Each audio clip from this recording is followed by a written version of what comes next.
peux déjà commencer en vous remerciant en tout cas d'être très nombreux à avoir manifesté votre intérêt par rapport à ce webinaire que le groupe Kinésithérapie respiratoire organise. Alors je vais simplement en 2 minutes maximum présenter le groupe Kinésithérapie respiratoire et puis surtout présenter les 2 orateurs. Le groupe Kinésithérapie respiratoire, c'est un groupe de travail de la SPLF, Société de pneumologie et de langue française, qui a pour mission de représenter et de faire rayonner la kinésithérapie respiratoire dans le monde francophone. Il y a d'ailleurs un site que vous pouvez consulter qui s'appelle www.kinésithérapierespiratoire.fr, en un seul mot, kinésithérapie respiratoire, et dans lequel vous pouvez retrouver nos diverses activités, y compris les vidéos des précédents webinaires en accès libre, et celui d'aujourd'hui devrait d'ailleurs se trouver dans quelques jours. Donc ça, c'est pour la présentation du groupe kinésithérapie respiratoire. Alors, en ce qui concerne le plus important, c'est-à-dire notre oratrice et notre orateur, je vais commencer par Nathalie. Nathalie Pohen est kinésithérapeute. Elle travaille notamment dans un hôpital à Bruxelles. Et en plus de disposer d'une très belle expérience clinique en ce qui concerne le syndrome d'hyperventilation, Nathalie a entamé l'aventure doctorale en 2017 sur ce même thème. Et donc, on se réjouit de t'entendre, Nathalie. Enfin, Nathalie est également professeure à la faculté des sciences de la motricité de l'Université libre de Bruxelles. Elle sera accompagnée de son collègue praticien Thierry Collot, qui est un praticien hospitalier et en cabinet libéral également, et qui est tombé dans la marmite du syndrome d'hyperventilation il y a à peu près 30 ans, inspiré par ses précurseurs, un kinésithérapeute Robert Willeput et un médecin le professeur Sergi Sels. Thierry Collot a une très belle expérience de terrain à son actif puisqu'il soigne les patients atteints du syndrome d'hyperventilation depuis plus de 30 ans. Donc bonsoir tout le monde. Donc on va vous parler ce soir du syndrome d'hyperventilation. On va essayer de faire un petit peu le tour de la question et en même temps de vous présenter certains résultats de nos recherches, pas tout, parce que la thèse doit encore être publiée et donc on garde un petit peu sous le couvercle certaines choses, mais on veut quand même déjà vous sensibiliser à ce qu'on a déjà appris il y a quelques décennies, mais ce qu'on peut apprendre ces dernières années également. Et ce que vous allez entendre, bien c'est le fruit d'une petite équipe. On n'est que 2 ici, Thierry et moi, mais en fait on est bien plus en amont. Il y a une collègue, Françoise Bouchard-Essas, qui est peut-être parmi nous d'ailleurs ce soir, j'espère. Mais il y a aussi des mentors, des professeurs, comme le professeur Ninen, le professeur Sergi Sels, dont faisait mention William. Et puis, il y a des tas de gens qui nous font confiance, les docteurs Hutzebold, tous les pneumologues des hôpitaux Iris Sud, ainsi que les services de kinésithérapie des hôpitaux Iris Sud et des hôpitaux Iris de Bruxelles, et nos mentors de la faculté des sciences de la motricité de l'Université libre de Bruxelles. Donc, il y a vraiment tout un petit monde derrière qui nous soutient, et heureusement. Alors, voici le petit plan de la présentation de ce soir. Nous allons aborder ce soir une petite rétrospective de tout ce qui a été dit depuis 150 ans sur l'hyperventilation, et ça a fait couler beaucoup d'encre, comme c'était mentionné dans le pitch. On va essayer quand même de définir le syndrome d'hyperventilation, en dessiner plus ou moins la prévalence et les symptômes qui sont vastes. Et puis, on va commencer par aborder l'intolérance à l'exercice des sujets hyperventilants. Et dans ce cadre, on vous présentera les résultats d'une des premières petites études qu'on a faites et qui nous a déjà mis la puce à l'oreille pour continuer à avancer dans nos recherches. Et puis, bien évidemment, on va parler des outils diagnostiques, qui ne sont pas extrêmement nombreux, mais qu'on utilise de manière récurrente, peut-être à bon ou à mauvais escient, c'est ce dont on parlera. Il y a les fameux questionnaires de Nijmegen ainsi que le SEBQ, le Self-Evaluation Breathing Questionnaire, mais il y a aussi le test d'hyperventilation provoqué de Hardong et Bomer qui a été revisité par beaucoup de monde, et celui-ci, il va falloir un petit peu qu'on remette un petit peu d'ordre en tout cas sur son intérêt. Et puis, on va un petit peu aborder la question du contrôle de la respiration et surtout des réponses ventilatoires à l'hypercapnie et l'hypoxie qui permettent vraiment d'explorer les chémosensibilités centrales et périphériques chez les sujets hyperventilants. Et puis, le cœur de ce soir qui va vous intéresser parce que j'entendais dire que vous êtes tous des kinésithérapeutes praticiens et c'est très chouette. On va aborder bien évidemment les traitements d'hyperventilation et Thierry va exposer un des traitements que nous utilisons ici, nous, à Bruxelles, qui est la méthode qu'on a appelée la méthode Wilcol, mais je pense que c'est pas le seul traitement qui peut porter ses fruits. Alors, le syndrome d'hyperventilation, eh bien, ça a démarré avec la guerre civile américaine entre 1961 et 1865, et 1865, et c'est le docteur D'Acosta qui avait entendu les plaintes de certains soldats qui se plaignaient de fatigue cardiaque, de fatigue intense, qui se sentaient tout à fait incapables de fournir un effort. Et il a publié en 1871 l'observation de 300 cas de soldats qui revenaient de cette guerre civile américaine et pour lesquels aucune pathologie n'était objectivée.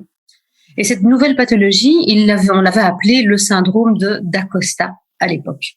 Plus tard, on l'a appelé aussi le cœur irritable ou le cœur de soldat, que vous avez certainement entendu dire. Bref, on l'associait à une sorte de syndrome post-traumatique qui était lié à la malnutrition des soldats, au manque de sommeil, à un exercice intense et surtout à l'alcool, bien évidemment. Et le traitement qu'on proposait à ces soldats qui souffraient du cœur irritable ou du cœur de soldat, eh bien, c'était du repos, un bon régime alimentaire et parfois un peu de digitaline et surtout freiner un petit peu au niveau de l'alcool. Paradoxalement, de l'autre côté de l'Atlantique, en Grande-Bretagne, quelques années après, en 1867, eh bien, on observait les mêmes plaintes de nouveau chez les militaires britanniques. Et les Britanniques, eux, avaient cru que ces plaintes étaient liées à l'uniforme militaire qui était très étriqué avec une ceinture, etc., etc. Et ces plaintes ont même motivé l'armée britannique à modifier la tenue militaire. Vous la voyez ici à droite de l'écran. On l'avait un petit peu élargie, on avait retiré ses ceintures parce que il y avait toutes ces plaintes. Et puis arriva la Première Guerre mondiale, au début du XXe siècle, et à ce moment-là, Parkinson et Lewis ont observé de nouveau les mêmes plaintes chez les soldats qui revenaient du front lors de cette Première Guerre mondiale.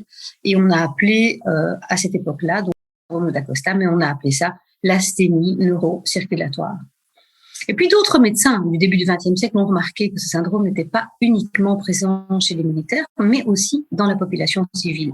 Mais comme vous le savez, c'est souvent chez les militaires qu'on fait de la recherche parce que ce sont des hommes qui sont sous la main, qui obéissent à des ordres, et donc c'est une bonne population, c'est un bon échantillon plutôt pour pouvoir investiguer une série de choses.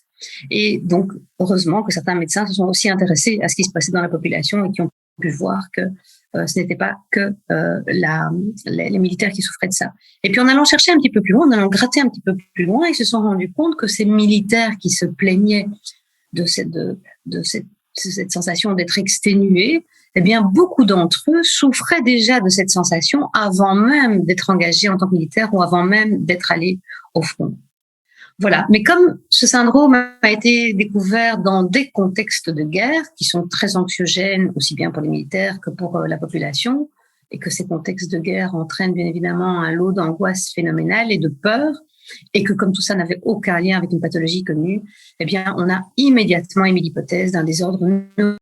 Et puis, à cette époque, de manière tout à fait indépendante, donc plutôt même vers le début du XXe siècle, on rapporte les premiers cas de symptômes qui sont produits par une hyperventilation volontaire. Et vous savez que cette hyperventilation volontaire peut provoquer des mécanismes de tétanie, des contractions musculaires, dont notamment ce fameux signe de Trousseau ou la main d'accoucheur, qui est une sorte de contraction spastique des fléchisseurs du carpe avec le muscle extenseur du pouce le fléchisseur du pouce qui est contracté.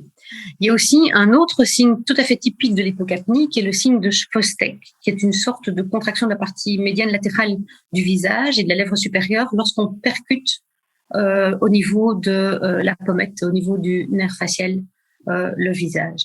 Et puis l'hypocapnie engendrée par l'action volontaire, ça peut bien évidemment entraîner des vertiges, des paresthésies, une chute de la pression systolique, une diminution de l'intensité du pouls, etc., etc. Alors, tous ces symptômes, lorsque les gens hyperventilaient, n'étaient pas toujours ressentis par les personnes qui faisaient cette épreuve d'hyperventilation volontaire, mais c'est quand même à cette époque, au début du XXe siècle, qu'on a quand même émis pour la première fois l'hypothèse physiologique sous-jacente à cette série de symptômes. Tiens, est-ce que c'est pas lié à cette hyperventilation volontaire? Mais ce n'est finalement qu'en 1920, plus ou moins à l'époque du congrès Solvay, qu'on a fait le lien entre cette hyperventilation et la tétanie neuromusculaire. Et c'est Grant et Goldman qui ont fait ce lien. Et ils ont estimé que cette tétanie était due à une alcalose non pas liée à l'hypocapnie, mais à l'hypocalcémie.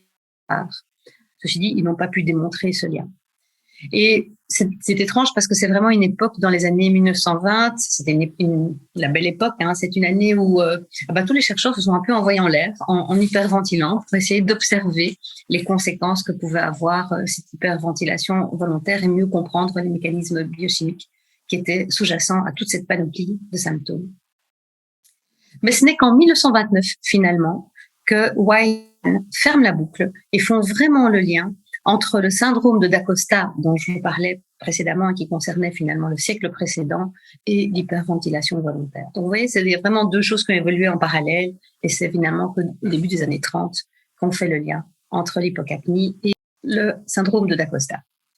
Et puis est arrivée la période entre les deux guerres et la psychiatrie de Freud. Et cette psychiatrie rentre vraiment dans le domaine médical. Et on étudie la folie, on étudie l'hystérie, et l'hypothèse de White trouvera à cette époque un terreau tout à fait optimal pour pouvoir conforter l'idée que le syndrome, que nous appelons aujourd'hui le syndrome d'hyperventilation, rentre dans le domaine de la psychiatrie. On a catalogué ce syndrome comme étant une forme de neurasthénie ou asthénie neurocirculatoire où prédominent des symptômes d'anxiété avec une dimension hypocondriaque et même parfois une dimension hystérique. Donc, le terreau était tout à fait favorable à voir les choses sous cet angle-là. Et juste avant la Deuxième Guerre mondiale, en 1937-38, Kerr et ses collègues seront les premiers à introduire par contre la notion du syndrome d'hyperventilation, qui reprend tous les symptômes précédents, mais on associe vraiment une cause psychogénique, bien évidemment, à ce syndrome d'hyperventilation. Alors, pendant que certains déblatèrent sur les causes psychogéniques du syndrome d'hyperventilation, d'autres cherchent, mais un peu plus dans l'ombre, d'autres cherchent encore des causes somatiques, des causes biochimiques à ce syndrome qu'on appelle aujourd'hui syndrome d'hyperventilation. Mais ils n'arrivent pas à se mettre d'accord sur leurs observations. Certains observent une diminution du calcium dans le liquide céphalorachidien, comme par exemple Barnes et Graves, tandis que d'autres affirment que le calcium reste inchangé, voire même augmenté. En tout cas, d'autres observent que le calcium ionisé uniquement diminue, tandis que le niveau de calcium total dans le sang, lui, reste inchangé. Donc, le fait que tous ces biochimistes, médecins qui investiguent les choses sous l'angle somatique n'arrivent pas à se mettre d'accord, eh bien, ça permet finalement de conforter l'idée que le syndrome d'hyperventilation, eh bien, c'est peut-être quelque chose de très avec une origine très psychogénique. Et donc, la psychiatrie s'est très rapidement accaparée de ce syndrome, parfois spectaculaire, en l'associant à de l'hystérie. Et c'est d'ailleurs à cette époque que un certain Wood, en 1940, va dresser une liste des symptômes, la première liste des symptômes qui est reportée dans le syndrome d'hyperventilation. Et puis arrive la Deuxième Guerre mondiale.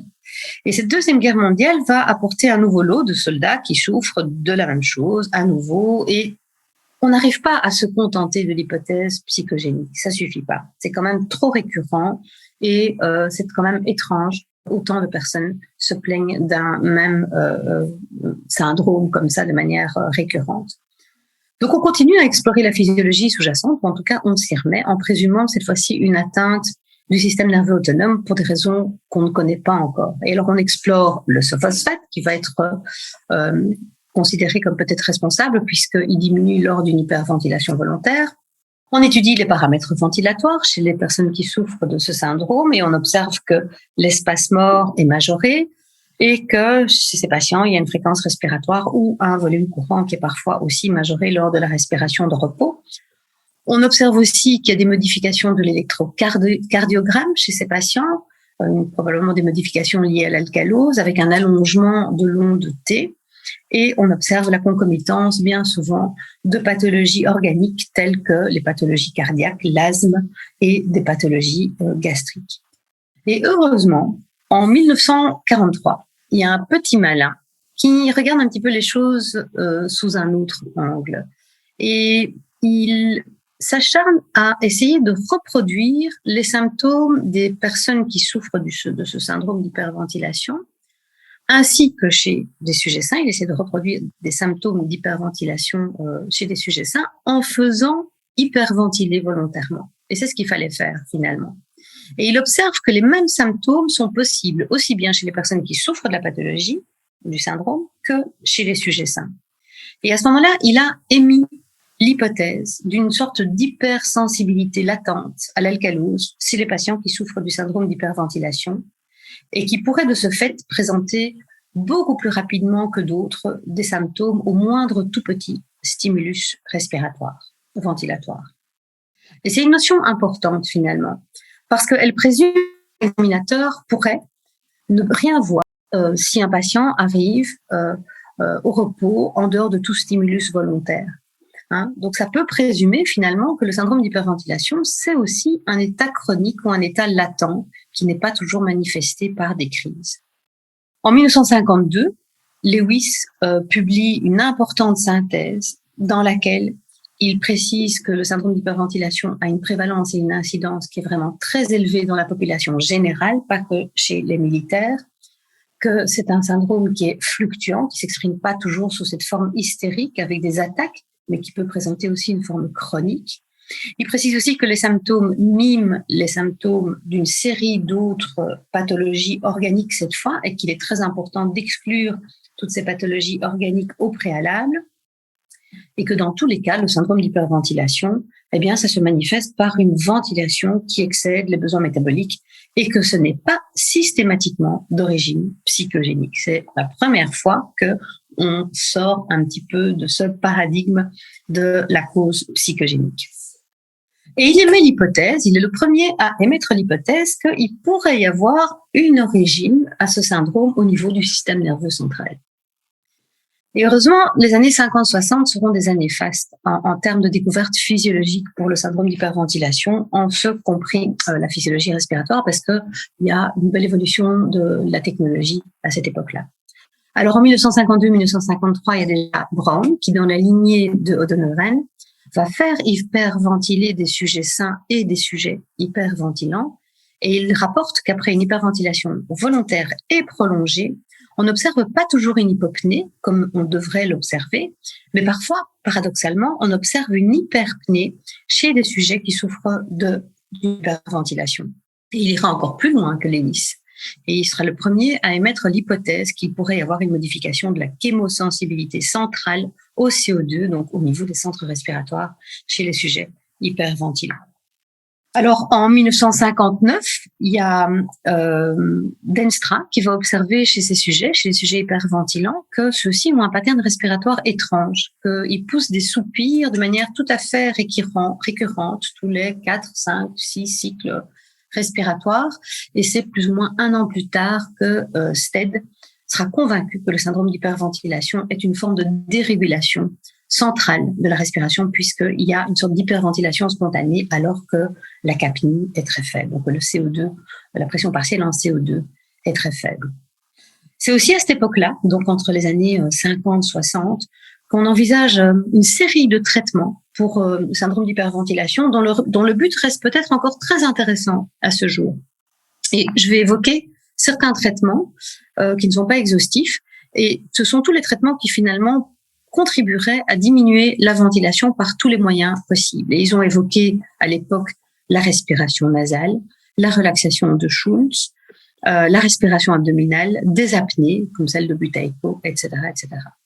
Donc tout ça est assez ancien finalement, et ça a peut-être du sens. Et puis on arrive à la fin de la Deuxième Guerre mondiale, et dans les années 1980, eh bien on met le doigt sur une série d'éléments physiologiques associés au syndrome d'hyperventilation.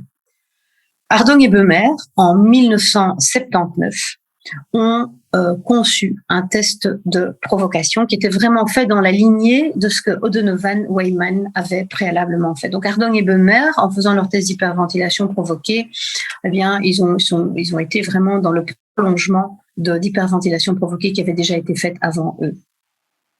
Et ils observent que une hypocapnie est maintenue après une hyperventilation volontaire chez les sujets hyperventilants.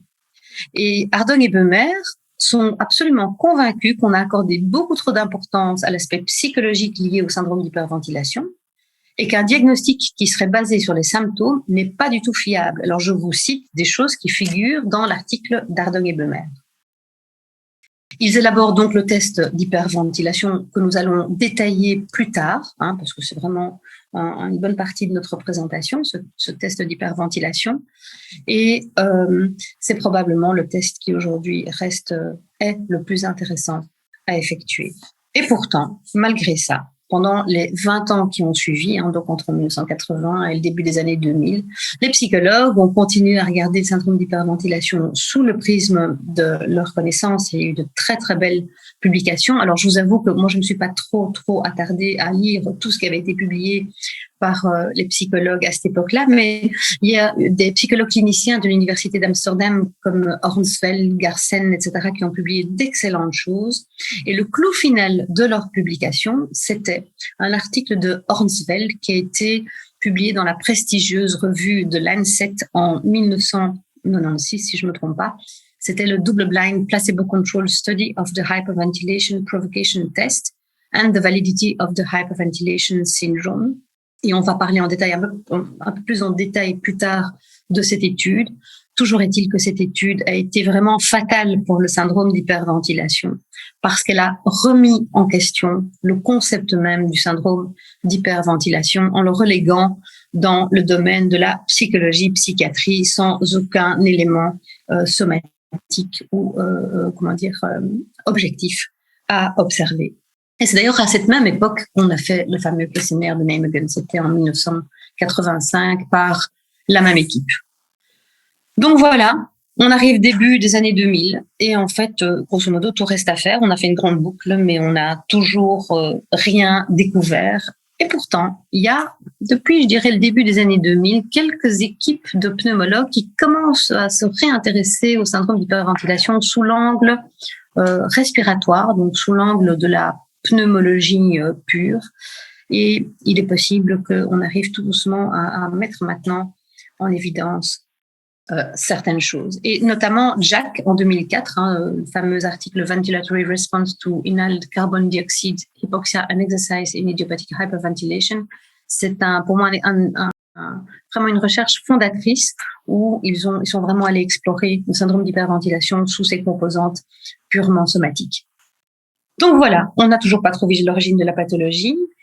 Et pourtant, aujourd'hui, il y a un élément tout à fait imprévu qui s'est rajouté dans nos vies, qui est le Covid-19, et notamment le Covid-19 long. Et on observe chez les patients qui ont souffert du Covid-19, quel que soit le type de Covid-19 qu'ils aient eu, que ce soit un Covid-19 léger, modéré, sévère, hospitalisé ou non, eh bien, on observe que chez certains d'entre eux, il y a des plaintes résiduelles.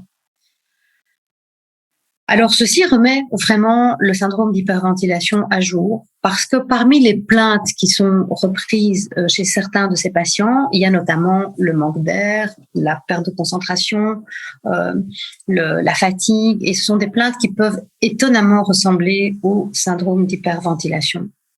Alors, il faut savoir que parmi les patients qui ont un Covid long, on appelle ça syndrome post-Covid ou Covid long, certains ont des plaintes, mais on peut encore observer chez eux des séquelles objectivables cardio-respiratoires. Donc, il ne s'agit pas chez ceux-ci d'un possible syndrome d'hyperventilation, mais chez d'autres, on n'observe absolument pas de résidus organiques objectivables. Donc, les épreuves fonctionnelles respiratoires sont bonnes, les électrocardiogrammes sont bons, les tests de laboratoire restent muets, et pourtant, il y a toutes ces plaintes.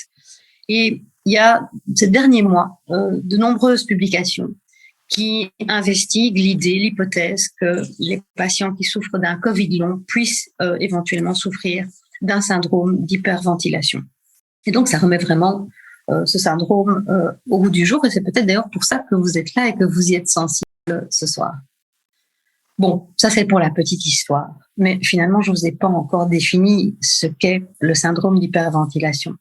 Alors aujourd'hui, on utilise encore cette définition de 1986 d'un autre, Lewis, qui est celle qui est la plus communément admise, et on considère qu'il s'agit d'une ventilation excessive et inappropriée par rapport aux besoins métaboliques et qui risque de se chroniciser bien évidemment et qui peut causer de multiples symptômes qui ressemblent à des symptômes que l'on retrouve dans une série de systèmes organiques qui peuvent être atteints dans des pathologies confondantes.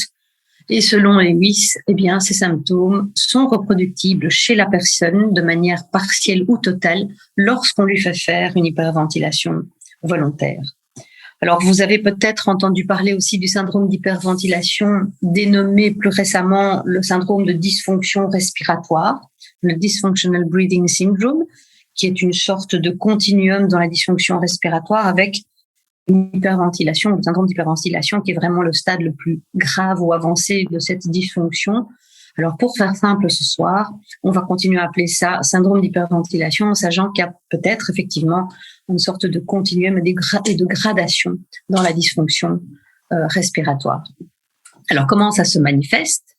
Eh bien, via une série de symptômes, mais il y a quand même de nombreux symptômes que l'on peut retrouver dans des pathologies bien connues.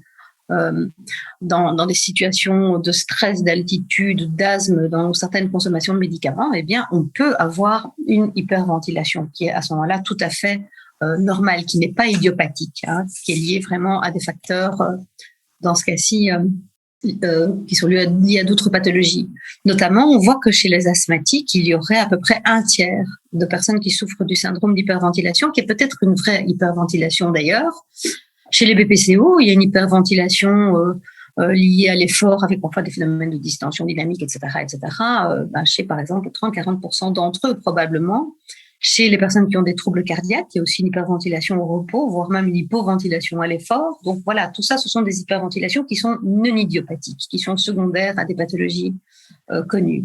Nous allons aborder ce soir ce qu'on appelle le syndrome d'hyperventilation idiopathique, donc pour lesquels aucune pathologie n'a été identifiée et donc pour lesquels on a exclu toutes ces pathologies. Alors, quelle est sa prévalence? Eh bien, c'est quand même une prévalence assez importante. Alors, je me base encore sur une étude qui a quand même 15 ans. Il serait peut-être temps que je me mette à jour si tant est qu'on a fait l'expérience. Mais Thomas, il y a 15 ans, avait distribué un questionnaire de Nijmegen, qui est un questionnaire diagnostique, à un échantillon de 300 personnes qui étaient des personnes randomisées en Hollande. On présumait être sains, c'était des personnes entre 16 et 65 ans. Il avait eu quand même un beau taux de réponse. Je crois qu'il avait eu plus ou moins 70% de personnes qui ont répondu à son questionnaire. Et il a pu estimer que la prévalence du syndrome d'hyperventilation était quand même de 8% dans la population générale, ce qui est quand même pas mal. Et surtout chez les femmes, vous voyez que là, on a une prévalence de 14%.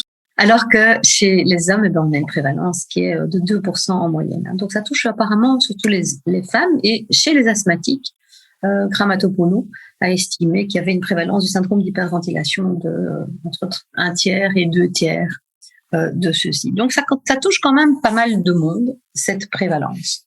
Alors quels sont les symptômes? Eh bien, c'est très souvent le manque d'air, l'oppression thoracique, la sensation d'être anxieux, tendu, des palpitations et se surprendre à avoir une respiration rapide, profonde. Voilà quels sont les symptômes en tout cas qui sont très souvent reportés. Ces symptômes sont cependant très variables en fonction des personnes, même s'ils sont peut-être très reproductibles chez la même personne. Et ça c'est une des raisons pour lesquelles c'est un syndrome qui est difficile à diagnostiquer. Alors, bien évidemment, toutes ces sensations de dyspnée, d'oppression thoracique, cette tension permanente, etc., c'est anxiogène. Et donc, on ne sait pas finalement entre la poule et l'œuf quelle est la cause de l'hyperventilation. Toujours est-il, on présume aisément que si on hyperventile, que ça crée cet ensemble de symptômes qui sont inquiétants, eh bien ça crée une anxiété qui va nous faire hyperventiler parce que l'anxiété, le stress, ça fait hyperventiler, en tout cas momentanément. Et donc ça entretient probablement une hyperventilation latente. Et donc il y a certainement un cercle vicieux dans ce syndrome d'hyperventilation. Alors, une de vos congénères chez Nives, qui a beaucoup étudié le syndrome d'hyperventilation à une certaine époque, et peut-être même encore aujourd'hui d'ailleurs, elle a mené une très belle étude pour essayer d'estimer l'atteinte de la qualité de vie chez les sujets hyperventilants. Et pour ça, elle a d'abord regardé ce qu'il en était en termes de qualité de vie chez les sujets sains. Donc, elle a regardé ces différentes dimensions de la qualité de vie chez les sujets, chez un Français moyen, qui est illustré ici par les petites lignes vertes sur les 6 dimensions d'un questionnaire qu'on appelle le SF36. Et la qualité de vie, elle est d'autant meilleure que la surface au sein de cette forme verte est importante. Et voilà ce qu'il en est chez les 21 sujets hyperventilants chez qui elle a demandé, enfin en tout cas elle a fait passer ce même questionnaire, vous voyez que la qualité de vie est considérablement réduite et surtout sur la dimension physique. Donc c'est vraiment quelque chose qui, si on laisse traîner, prend des proportions assez importantes chez les patients. Et donc il faut vraiment, c'est important de couper court au syndrome d'hyperventilation autant que possible. Et alors, ce qui est très connu chez eux, c'est qu'ils ont une forme d'intolérance à l'exercice, tant et si bien que certains auteurs comme Kinula ont proposé d'ailleurs que les équivalents respiratoires, les équivalents en CO2, soient un marqueur du syndrome d'hyperventilation. Et sa collègue Ionescu d'ailleurs a republié ça tout récemment, et c'est pas par hasard, c'est parce qu'il y a le Covid long probablement. Mais donc voilà, l'intolérance à l'exercice, c'est quelque chose de récurrent. Ils hyperventilent pendant toute la durée de l'exercice. Et certains auteurs se demandent même si l'asthme d'effort ne serait pas une forme d'hyperventilation qui viendrait irriter les muqueuses respiratoires, et donc il y aurait finalement un overlap entre ces deux pathologies. Est-ce que finalement elles sont vraiment si distinctes l'une de l'autre? Voilà, ceci c'est vraiment pour le tour de la question, le state of the art. Alors, lorsqu'on a commencé à étudier le syndrome d'hyperventilation, on est allé rechercher dans des données du passé. On se dit, tiens, on va un petit peu regarder ce qu'il en est, puisque l'intolérance à l'exercice, c'est bien souvent via ce biais-là, d'ailleurs, que on identifie des sujets hyperventilants. Et puisque, comme Kinula avait dit que c'était vraiment quelque chose de très particulier, très typique chez ces personnes, on a fait l'analyse rétrospective des efforts et des paramètres de la spirométrie, bien évidemment, chez 20 femmes qui souffraient d'hyperventilation et 20 femmes saines. Et on les avait matchées sur l'âge, le poids, la taille et bien sûr le BMI. Alors, on avait suspecté ces femmes hyperventilantes suite à une ventilation qui était tout à fait anormale durant l'effort et un score positif au questionnaire de Nijmegen, qui est ce fameux questionnaire diagnostique qu'on développera un peu plus tard. Et voilà ce que ça a donné. Donc, on voulait vraiment observer finalement les résultats, si vous voulez, de cet effort. Et on a vraiment analysé les patterns respiratoires qui se sont dégagés au travers de ces deux échantillons de femmes qui ont fait un effort. Alors, on a d'abord vu que chez ces 40 femmes, donc les 20 femmes hyperventilantes, etc., on a d'abord vérifié que notre matching, si vous voulez, la manière dont on les a rendues comparables les unes aux autres avait fonctionné, et ça avait parfaitement bien fonctionné. Et on a vu déjà que dès le repos, les variables sur lesquelles on a fait le matching sont OK, elles sont confirmées, mais surtout, on observe les paramètres suivants. C'est que la ventilation chez celle-ci, 20 femmes hyperventilantes, 20 femmes saines, il n'y avait pas de différence de ventilation par minute dans les deux groupes, avec une p-valeur qui est très proche de la signification. Mais nous, vous voyez, on n'a pas atteint de différence alors qu'on dit qu'il y a une ventilation excessive qui dépasse les besoins métaboliques. Finalement, chez nous, on n'avait pas vu ça. Par contre, ce qui ressortait de manière très évidente, c'est qu'il y avait un rapport entre la ventilation et la ventilation maximale minute qui était beaucoup plus important chez les sujets hyperventilants. Il y avait des quotients respiratoires au repos, aussi bien au CO2 qu'à l'oxygène, qui étaient plus importants chez les femmes hyperventilantes, et bien sûr une hypocapnie, une PET CO2 qui était moindre chez les personnes hyperventilantes, malgré une ventilation qui était égale, mais ça c'est parfois pour des raisons statistiques pures et simples.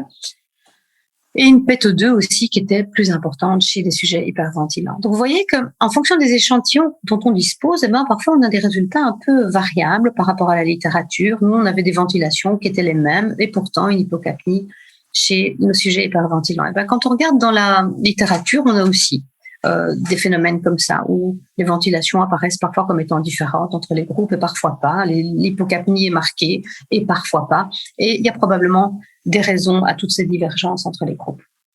Toujours est-il que quand on analyse maintenant à l'effort maximal ces femmes hyperventilantes par rapport aux femmes qui sont des sujets sains, on voit qu'il n'y a que 70% d'entre elles déjà qui atteignent le premier seuil ventilatoire avec plus ou moins des mêmes niveaux de fatigue et de dyspnée. Et elles marquent, les femmes hyperventilantes en tout cas, montrent des marqueurs d'une ventilation inadaptée pendant tout l'exercice. Et malgré une moindre ventilation à l'effort maximal, vous voyez qu'elles sont à 50 litres par minute par rapport à 59 chez les sujets sains, ces femmes atteignent un même niveau par rapport à leur ventilation maximale minute. Les équivalents respiratoires en CO2 restent majorés chez les femmes hyperventilantes et la PET CO2 reste toujours diminuée chez ces femmes qui souffrent du syndrome d'hyperventilation. Alors tout ça c'est connu, tout ça ça avait déjà été vu, il n'y a rien de neuf. Par contre, ce qui nous a vraiment intéressé, c'est les patterns. Et là, on a observé 3 profils de patterns respiratoires à l'effort. Dans un premier groupe de femmes, on a vu qu'il y avait une ventilation qui était avant l'effort relativement normale, ou en tout cas relativement normale au tout début de l'effort, mais qui se sont mises à hyperventiler à un moment donné de l'effort. Et là, nous nous sommes demandé si c'était des vraies hyperventilantes, pour des raisons qu'on va un peu mieux vous expliquer après. Et puis, il y avait un autre groupe de femmes qui, elles, avaient une ventilation excessive dès le début de l'effort et qui se sont mises à hyperventiler tout au long de l'effort de manière tout à fait exacerbée. Et pour nous, celles-ci, c'était très clairement des personnes hyperventilantes, en tout cas, qui souffraient de manière... Enfin, voilà, s'il y a des vrais positifs, ce sont probablement celles-là. Et puis, il y avait un groupe de femmes qui avaient une ventilation qui était un petit peu au-dessus de la norme au repos ou en début d'effort, et puis qui vont voir au fil de l'effort leur ventilation se normaliser paradoxalement. Et en fait, en observant ces 3 patterns, on s'est dit qu'il devait y avoir certainement une sorte de continuum ou de gradation probablement dans le syndrome d'hyperventilation, et que l'important c'est d'aller identifier quels sont probablement les vrais hyperventilants par toutes ces femmes que l'on avait cru être toutes des hyperventilantes au départ, vu qu'elles avaient toutes un questionnaire de Nijmegen positif. Alors ce premier groupe, souvenez-vous, ces femmes pour lesquelles on a des doutes, eh bien elles représentent quand même la moitié de notre effectif. Ce sont 10 femmes, donc c'est quand même assez important. Elles avaient toutes des paramètres de repos qui étaient normales. Leur ventilation, leur VO2 max, était diminuée, ainsi que la charge totale, si vous voulez, par rapport aux valeurs qu'on prédisait pour leur genre et leur âge. Par contre, leur PET CO2 est resté normal tout au long de l'effort et elles ont atteint le premier seuil ventilatoire. Donc, il y a eu 82% qui sont parvenus à fournir un effort tout à fait correct. Et donc, on se demande si ce sont des femmes qui souffraient du syndrome d'hyperventilation. Et pourtant, elles étaient positives à ce fameux questionnaire de Nijmegen. Le deuxième groupe était représenté par plus ou moins un tiers de nos femmes. Et celles-ci ont toutes présenté des paramètres de repos qui étaient déjà anormaux. Leur ventilation était élevée, leur PET CO2 était diminué, les équivalents respiratoires, le RER, le quotient respiratoire plutôt, était supérieur à 1,1 et le rapport de la ventilation sur la ventilation maximale minute était déjà extrêmement élevé. Et dès le début de l'effort, elles se sont mises à hyperventiler. Ça s'est exacerbé. Leur VO2 max était considérablement diminué et la charge maximale atteinte ne dépassait pas un quart des valeurs attendues. Donc pour nous, pour ces personnes-là, il nous semble que le diagnostic est très clair et il laisse absolument aucun doute. Et puis, il y avait ce troisième groupe de femmes qui représentait 10% des femmes, c'est pas grand monde. Et pourtant, elles présentaient au repos des paramètres anormaux. Elles avaient une ventilation élevée au repos, elles avaient une PET CO2 diminuée, elles avaient un quotient respiratoire qui était supérieur à 1,1 avec un rapport de la ventilation sur la ventilation maximale minute qui était aussi assez élevé. Mais au fil de l'effort, leur ventilation s'est normalisée. Elles ont finalement accompli un effort qui était tout à fait dans les normes par rapport au sujet sain. Et donc, pour nous, soit il s'agirait d'un syndrome d'hyperventilation débutant, soit peut-être d'un déconditionnement. Est-ce qu'il y a quelque part un overlap aussi entre ces deux nuances? Bref, on n'a pas encore on n'a pas la réponse, mais on était interpellés. Et tout ça était tout à fait, toutes nos observations en tout cas, ont été tout à fait en accord avec les observations de Jack, cette fameuse équipe américaine qui avait fait toute une publication en 2004. Ils avaient, eux, testé 39 sujets hyperventilants. Et vous voyez ici dans les graphiques du milieu qu'un quart de leur effectif avait un profil qui s'est mis à hyperventiler aussi, dès le début de l'effort et durant tout l'effort.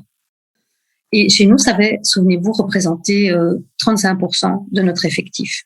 Donc, ça rejoint pleinement ce sous-groupe observé par Jack.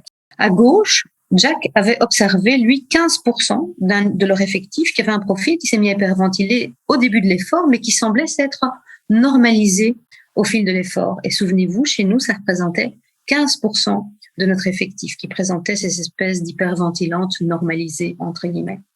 Et puis ici, sur le graphique de droite, vous voyez que chez Jack, il y avait à peu près 59% de leur effectif qui avait un profil, une ventilation tout à fait normale et qui a fait un effort tout à fait normal. Eh bien, chez nous, ça représentait 50% de notre échantillon. C'est ce que nous avons appelé peut-être les faux positifs ou les questionable, les hyperventilants qui nous laissaient assez dubitatifs. Alors, il faut juste savoir que chez Jack, ils avaient considéré qu'une personne hyperventilante, c'était une personne qui avait une PET CO2 de repos, une end-tidal, une pression partielle en CO2 end-tidal à la fin d'expiration, qui était inférieure à 30 mm de mercure et qui avait peut-être des plaintes. Nos conclusions, c'est qu'on a pendant des années étudié le syndrome d'hyperventilation que sur base des plaintes et que peut-être dans l'ensemble des échantillons qui ont été analysés dans la littérature, il y avait peut-être dans ces échantillons des tas de types d'hyperventilants différents comme nous avons observé maintenant. Peut-être que parmi ceux-là, il y avait la moitié qui étaient peut-être des faux positifs. Mais en tout cas, les vrais positifs, ceux qui sont vraiment intéressants, c'est probablement ceux-là sur lesquels il faut se concentrer pour pouvoir observer ce qui peut éventuellement les distinguer des autres. Mais si on a un échantillon qui est noyé avec des faux positifs, eh bien c'est peut-être pour ça qu'on n'arrive pas à mettre en évidence des choses depuis autant d'années. Voilà. Donc ces différents patterns ont été pour nous vraiment très révélateurs de la manière dont il fallait regarder par la suite les hyperventilants. Et donc, on s'est demandé s'il n'y avait pas une sorte de gradation, comme l'avait déjà dit Boulding avant nous. Souvenez-vous, il a, dans le Dysfunctional Breathing Syndrome, dans les dysfonctions respiratoires, il avait estimé qu'il y avait une sorte de gradation dans toutes ces façons de respirer. Eh bien, nous aussi, on se demande s'il n'y a pas un continuum, une sorte de gradation dans le syndrome d'hyperventilation et qu'on n'est pas hyperventilant, oui, hyperventilant, non, mais qu'on peut passer du sujet sain vers le sujet hyperventilant par petites touches et par une série de stades finalement intermédiaires.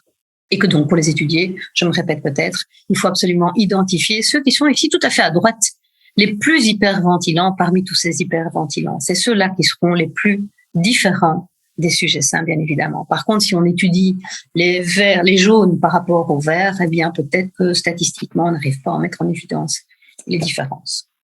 Alors, je vous ai dit tout à l'heure que il y a une intolérance à l'exercice qui avait déjà été observée par Kinula il y a déjà de nombreuses années, et elle avait considéré que les équivalents respiratoires en CO2 étaient probablement un bon indicateur pour pouvoir diagnostiquer les hyperventilants. Wasserman a identifié la valeur de l'équivalent en CO2 au maximum de l'exercice comme étant un équivalent qui devait être entre 26 et 30, et Kinula a observé que les équivalents étaient souvent supérieurs à 35 chez les sujets hyperventilants et que ça avait de très bonnes propriétés prédictives avec une sensibilité et spécificité quand même qui était très proche de 100%. Alors nous, on a un petit peu revérifié ça l'année passée juste pour le plaisir. On avait des sujets, 28 sujets, 14 hyperventilants, 14 sujets 5 avaient fait un effort et on est allé réanalyser ça. Mais en fait, on arrive plus ou moins à quelque chose d'assez similaire à Kinula. Et effectivement, non pas à l'effort maximal, mais chez Kinula, c'est pas à l'effort maximal. Chez Kinula, c'était à 40 watts plus ou moins qu'il y avait ce cut-off de 35 pour l'équivalent respiratoire en CO2. Nous, on a observé qu'au premier seuil, cet équivalent en CO2, s'il était supérieur à plus ou moins 33, eh bien, effectivement, ça avait une bonne valeur prédictive et que ce même équivalent CO2, lors de l'effort maximal, s'il était supérieur à peu près 35, eh bien, on arrivait à quelque chose d'assez similaire à Kinula. Donc, peut-être qu'effectivement, ce serait un indicateur assez intéressant pour pouvoir identifier les sujets hyperventilants. Alors, je voudrais quand même faire un petit mot qui est une pensée de Robert Wilput, qui est un des kinés qui a beaucoup étudié le syndrome d'hyperventilation en Belgique, et il est décédé en laissant tout dans ses tiroirs. Et moi, j'ai la chance de pouvoir réouvrir un par un les tiroirs au fur et à mesure que moi, je découvre les choses. Et le professeur Sagessel qui me dit, tiens, Wilput, il avait observé quelque chose de similaire par un autre biais. Et donc, il me sort ses résultats après, et heureusement d'ailleurs que c'est après. Mais donc, on a une petite pensée quand même pour ce monsieur qui s'est vraiment fort attardé sur les hyperventilants et je trouve que ce que dit Robert Wilput ici est très très important, c'est que souvent ces gens souffrent non seulement de tous les symptômes physiques du syndrome d'hyperventilation, de tous les handicaps qui le caractérisent, mais il souffre aussi d'une manière tout à fait morale de toutes les conséquences de ce syndrome d'hyperventilation, et notamment de ne pas connaître la cause de son état, puisqu'on ne sait toujours pas quelle est l'origine de ça, et que c'est encore un petit peu relégué du domaine de j'appelle ça de la cryptopneumologie. Donc c'est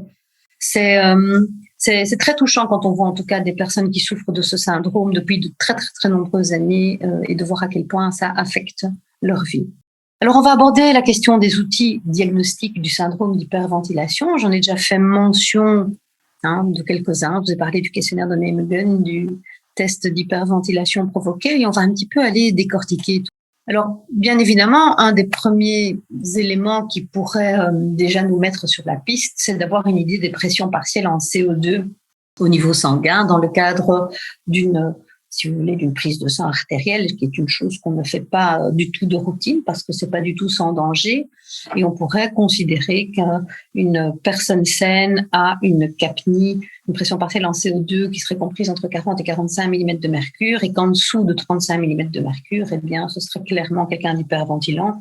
Et encore 35, c'est parfois aussi dans les normes des sujets sains, donc c'est pas toujours très clair. Pour les ions bicarbonate aussi. Et le pH est n'est pas toujours de nature alcaline, mais il peut l'être, et surtout lorsque les sujets hyperventilants sont en période de crise. Mais toujours est-il que d'avoir ces pressions partielles en CO2 du sang artériel, c'est quelque chose qu'on a de toute façon pas de routine. Alors, ce qu'on pourrait essayer d'obtenir, c'est d'avoir une idée de ces pressions partielles via une capnographie, donc en mesurant le CO2 d'une fin d'expiration, le end-tidal CO2, ce qu'on appelle la PET CO2. Et si cette PET CO2 est inférieure à 20 mm de mercure, on peut se dire qu'il y a de fortes chances pour que la personne soit hyperventilante par rapport à un sujet sain qui devrait l'avoir aux alentours de 30 à 40 mm de mercure. Toujours est-il qu'on n'a pas au cabinet de quoi faire une capnographie, et donc c'est pas ça qui va vous aider, vous, kinésithérapeute. Alors, vous connaissez tous le questionnaire de Nijmegen. Alors, je dis volontairement Nijmegen parce que je sais qu'en France, on l'appelle comme ça. Et alors, en Belgique, comme c'est un questionnaire d'origine hollandaise, on appelle ça le questionnaire de Nijmegen, de la ville de Nijmegen. Voilà, mais il s'agit du même questionnaire, bien évidemment. Alors, ce questionnaire de Nijmegen reprend 16 symptômes que vous connaissez peut-être, dont on a déjà un petit peu parlé, et on doit les scorer sur une échelle de Likert à 4 degrés de fréquence d'apparition de ces symptômes. Donc, pour chacun des symptômes, il faut dire si ça arrive jamais, rarement, parfois, souvent ou très souvent. Donc, c'est assez connu. Et alors, il a été considéré qu'au cut-off de 23 sur 64 et plus, eh bien, ce questionnaire de Nijmegen, s'il est positif, il pourrait présumer d'inventilation. Alors, les personnes qui ont fait ce questionnaire, c'était donc en 1985, souvenez-vous, dans les années où l'université d'Amsterdam, tout ce qui était psychologue, clinicien et hollandais s'intéressait énormément au syndrome d'hyperventilation. Et c'est à cette époque-là qu'ils ont fait ce questionnaire de Nijmegen chez 75 patients hyperventilants, uniquement sur base de la clinique et des plaintes, et 80 sujets sains qui étaient les soignants de la même structure. Et ils avaient volontairement exclu tous les patients qui avaient des problèmes cardiaques, de l'asthme, etc., etc., etc. Et ils ont vu que dans ce questionnaire, il y avait, dans l'analyse de validité du questionnaire, ils ont vu qu'il y avait 3 grandes dimensions. En fait, les questions couvraient 3 grandes sphères, si vous voulez. La sphère liée au manque d'air, la sphère liée à la tétanie périphérique et la sphère liée à ce qu'ils ont appelé la tétanie centrale. Voilà. Et donc, ils ont estimé que ce questionnaire avait de très bonnes propriétés prédictives, avec une sensibilité de 91% et une spécificité de 95%, et donc des très bonnes valeurs prédictives positives et négatives. Alors, vous, en tant que praticien, ce qui va surtout vous intéresser, c'est les valeurs prédictives positives et négatives. Alors, c'est quoi une valeur prédictive positive? C'est si le test est positif, quelle est la probabilité que la personne qui est devant vous soit positive? Alors, si la valeur prédictive positive est de 94%, ça veut dire que si le questionnaire ressort positif, il y a 94% de chances pour que la personne devant vous ait un syndrome d'hyperventilation. Ça va? Les sensibilités, spécificités, c'est différent. Ça s'interprète un petit peu différemment. Et donc, étant donné qu'ils avaient vraiment volontairement exclu une série de pathologies confondantes, nous sommes dit, tiens, est-ce que c'est vraiment un outil intéressant pour faire le screening du syndrome d'hyperventilation? Screening dans le sens en première ligne de soins, puisqu'en première ligne de soins, quand les gens se plaignent de manque d'air, de palpitations, de confusion, peut-être qu'ils ont un problème cardiaque. En fait, on n'en sait rien. Ça n'a pas encore été exclu chez un médecin généraliste. Peut-être qu'ils ont, ce sont des anciens tabagiques, peut-être qu'ils ont une BPCO qui n'est pas encore diagnostiquée. Donc, on a émis des doutes, en tout cas, sur les capacités discriminantes de ce questionnaire de Nijmegen en première ligne de soins. Toujours est-il que certainement que ce questionnaire pourra aider sur l'évolution des symptômes. Et donc, on a assez récemment, là, en 2020, on a réanalysé ce questionnaire de Nijmegen dans l'idée de l'utiliser comme screening en première ligne de soins. Donc, typiquement, pour vous, les kinés libéraux, si vous avez un patient qui a des plaintes, vous donnez ce questionnaire de Nijmegen, finalement, quelles sont ses propriétés prédictives, ne sachant pas si ce patient pourrait peut-être être cardiaque ou avoir d'autres pathologies confondantes, puisque vous n'avez pas toujours toute l'histoire du patient et le patient n'a pas toujours fait l'ensemble de ces démarches au préalable. Donc, on a fait ça dans le cadre d'une publication qui a été publiée en 2020 à l'ERS, et nous avons observé ça chez 212 patients, 112 hyperventilants, 212 sujets sains et 112 hyperventilants. On a fait passer ce questionnaire de Nijmegen et on a essayé de regarder ça chez les personnes qui avaient bien évidemment aussi des pathologies confondantes. Donc, chez les 112 hyperventilants, c'était très clair, mais chez les 112 personnes non hyperventilantes, eh bien, on a volontairement inclus 34 BPCO, 30 personnes cardiaques, 28 personnes asthmatiques, 15 personnes qui souffraient de pathologies gastriques, 11 personnes qui avaient des troubles thyroïdiens, et puis 88 sujets sains, en tout cas qui n'avaient pas de pathologies confondantes telles que celles qu'on connaît. Alors, en faisant de nouveau l'analyse de validité, on s'est rendu compte que, tout comme dans l'étude de ces auteurs, on a aussi identifié 3 dimensions. Et notre tableau, c'est celui du milieu, sur lequel vous voyez les petits cadres bleus qui remontent. Et on a identifié une première dimension, donc un premier lot de questions dans ce questionnaire qui explore très clairement la dimension respiratoire, et ça correspondait plus ou moins à celle des auteurs. On a vu effectivement qu'il y avait une autre dimension qui explorait des symptômes centraux et périphériques. On les a mis, nous, ensemble, et ça correspondait plus ou moins à ce qu'ils appelaient, eux, la tétanie périphérique.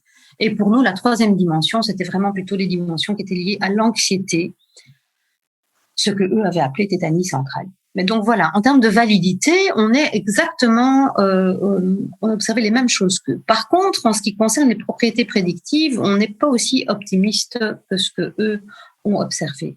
Et dans notre étude de 2020, on a vu que grosso modo, il y a ce qu'on appelle une bonne aire sur la courbe de 89%.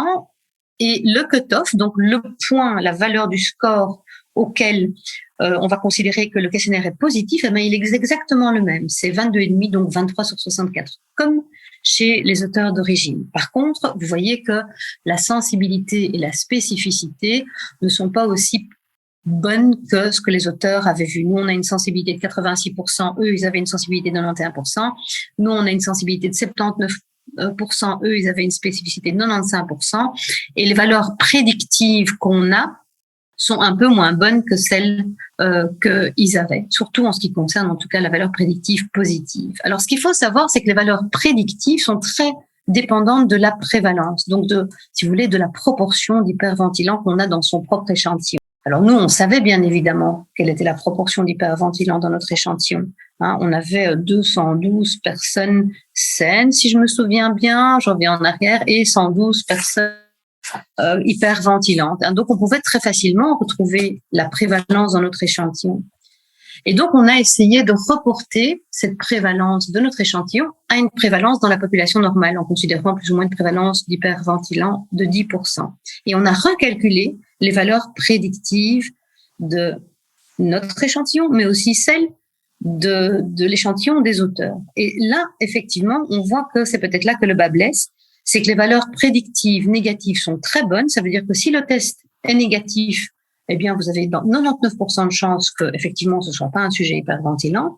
Par contre, si le test est positif et qu'on n'a pas fait en amont l'exclusion de toutes les pathologies confondantes, eh bien, nous, ce qu'on observe, c'est qu'il y a 32% de chances pour que ce soit quelqu'un d'hyperventilant si vous avez un questionnaire de Nijmegen qui a un score supérieur à 23 sur 64 et si votre patient n'a pas été préalablement vu par un médecin qui a exclu toutes les pathologies confondantes. Donc, il y a beaucoup de faux positifs, en fait, dans ce questionnaire de Nijmegen si on l'utilise en première ligne de soins. Alors, où sont ces faux positifs? Eh bien, on voit 38% de faux positifs chez les BPCO. On voit 29% chez les asthmatiques. Tiens, ça vous évoque rien? Moi, ça m'évoque le tiers, plus ou moins le tiers des sujets asthmatiques hyperventilants. Mais je pense sincèrement, moi personnellement, que c'est une vraie hyperventilation qu'ont les asthmatiques. On voit qu'il y a chez 17% des cardiaques, eh bien, ils reviennent avec un questionnaire de Nijmegen positif. Et puis, chez les pathologies dépressives et neurologiques, parce qu'on en avait aussi quelques-unes, pas beaucoup, eh bien là, on voit que c'est 75 à 50% de questionnaires qui sont positifs. Donc, je pense vraiment qu'il faut faire attention à l'utilisation de ce questionnaire de Nijmegen en termes d'outils diagnostiques. Et alors, figurez-vous que justement, donc 85, 15, 30 ans après avoir publié la validation de ce questionnaire de Nijmegen, les auteurs ont republié un article en disant que finalement, que dans le contexte d'une première ligne de soins, eh bien, ce questionnaire de Nijmegen n'était pas fiable, mais qu'il était beaucoup plus intéressant à utiliser pour suivre les plaintes des patients. Et là, certainement qu'il est intéressant. Alors, c'est marrant parce que nous, on avait commencé cette étude, je pense que c'était en 2014. Je n'étais pas encore tombée là-dessus. Et puis, quand je suis tombée sur cet article, après, je me suis dit, OK, on est d'accord. Donc, si vous n'utilisez que ce questionnaire, soyez bien assurés que toutes les pathologies confondantes aient été préalablement exclues. Alors, en ce qui concernait notre étude, comme on voulait vraiment être sûr d'avoir des vrais positifs, des hyperventilants, qui étaient des vrais positifs pour faire passer une série de tests et d'expérimentations, on s'est dit que ce questionnaire n'était pas suffisant et qu'il fallait absolument qu'on investigue un test objectif. Et c'est pour ça qu'on s'est dit qu'on allait revisiter le fameux test d'hyperventilation provoquée qui a pourtant été décrié. Alors, je vais peut-être je vais pas prendre le temps de passer en détail un autre questionnaire qui a été élaboré par une équipe d'Australiens, qui est un questionnaire qui s'appelle le Self-Evaluation Breathing Questionnaire. Il n'a pas encore été validé en français. Nous, on l'a fait pour nous de notre côté à l'hôpital et on l'investigue depuis pas mal d'années. Il nous semble pas beaucoup meilleur pour parler français que le questionnaire de Nijmegen, même s'il a des questions qui sont probablement très intéressantes comme les soupirs et les bâillements. Mais je ne vais pas me rentrer dans le détail de ce questionnaire-là parce que sinon, la présentation risque d'être un petit peu longue. Comme je vous le disais, on est allé investiguer ce fameux test d'hyperventilation provoqué de Hardong et Böhmer qui avait été élaboré en 1979. Alors, Hardong et Böhmer, quand ils ont fait ce test, et il faut aller lire cet article, il ne faut pas se contenter des sources secondaires, il faut aller dans les sources primaires, et c'est pas facile à avoir d'ailleurs, eh bien, ils ont connecté les sujets, les participants, à un embout buccal. Et pendant 1 minute et demie, ils ont laissé le temps à ces personnes à s'adapter à cet embout buccal. Et puis, ils ont demandé aux gens de respirer intensément, d'hyperventiler pendant 3 minutes. Et pas n'importe comment. Ils ont vraiment veillé à ce qu'il y ait à la fois le volume courant qui augmente et la fréquence respiratoire, de sorte à vraiment faire chuter la end-tidal CO2. Et puis après avoir hyperventilé pendant 3 minutes, ils ont demandé d'arrêter l'hyperventilation et ils ont observé pendant 3 minutes et même 5 minutes la récupération de ce CO2. Et ils ont observé que chez des sujets hyperventilants, eh bien, à l'issue de 5 minutes de récupération, la end-tidal CO2 restait moindre que chez les sujets sains, de manière très, très schématique. Alors, la difficulté dans leur test, c'est que leur baseline, par exemple, eh bien, elle n'était pas claire du tout. Ils ont laissé entre 1 minute et 1 minute et demie de phase d'adaptation et c'est pas du tout standardisé. Et quand ils parlent d'une récupération des 2 tiers, donc à 5 minutes de récupération, ils disent que les 2 tiers de la PET-CO2 baseline doivent être récupérés. Eh bien, c'est pas si évident parce que la baseline peut déjà être très variable en fonction des individus. Bien évidemment, pendant la phase d'hyperventilation, comme je vous l'ai dit, le but, c'est d'avoir une ventilation alvéolaire qui est majorée. Et puis, comme je vous ai dit, ils considéraient pendant que c'est à 3 minutes de récupération, un hyperventilant ne récupérait pas les 2 tiers de la PET CO2 baseline. Alors, ils ont décidé de mettre leur cut-off à 3 minutes de récupération parce qu'ils avaient un effectif de participants qui était suffisant, qui leur permettait d'avoir une puissance suffisante. Mais ils ont aussi investigué la récupération à 5 minutes, mais ils n'ont pas statué sur ces 5 minutes. Mais ils ont vu effectivement qu'il y avait aussi des choses intéressantes à 5 minutes. Et ils n'ont jamais, à aucun moment, mis la moindre notion de critères liés aux symptômes. Alors, ce test a été un petit peu frelaté par d'autres auteurs, notamment par Grossman, par Van Steenkist, qui est un Belge, et en fait, c'est normal aussi qu'ils aient revisité ce test parce que la phase d'adaptation est un peu confuse.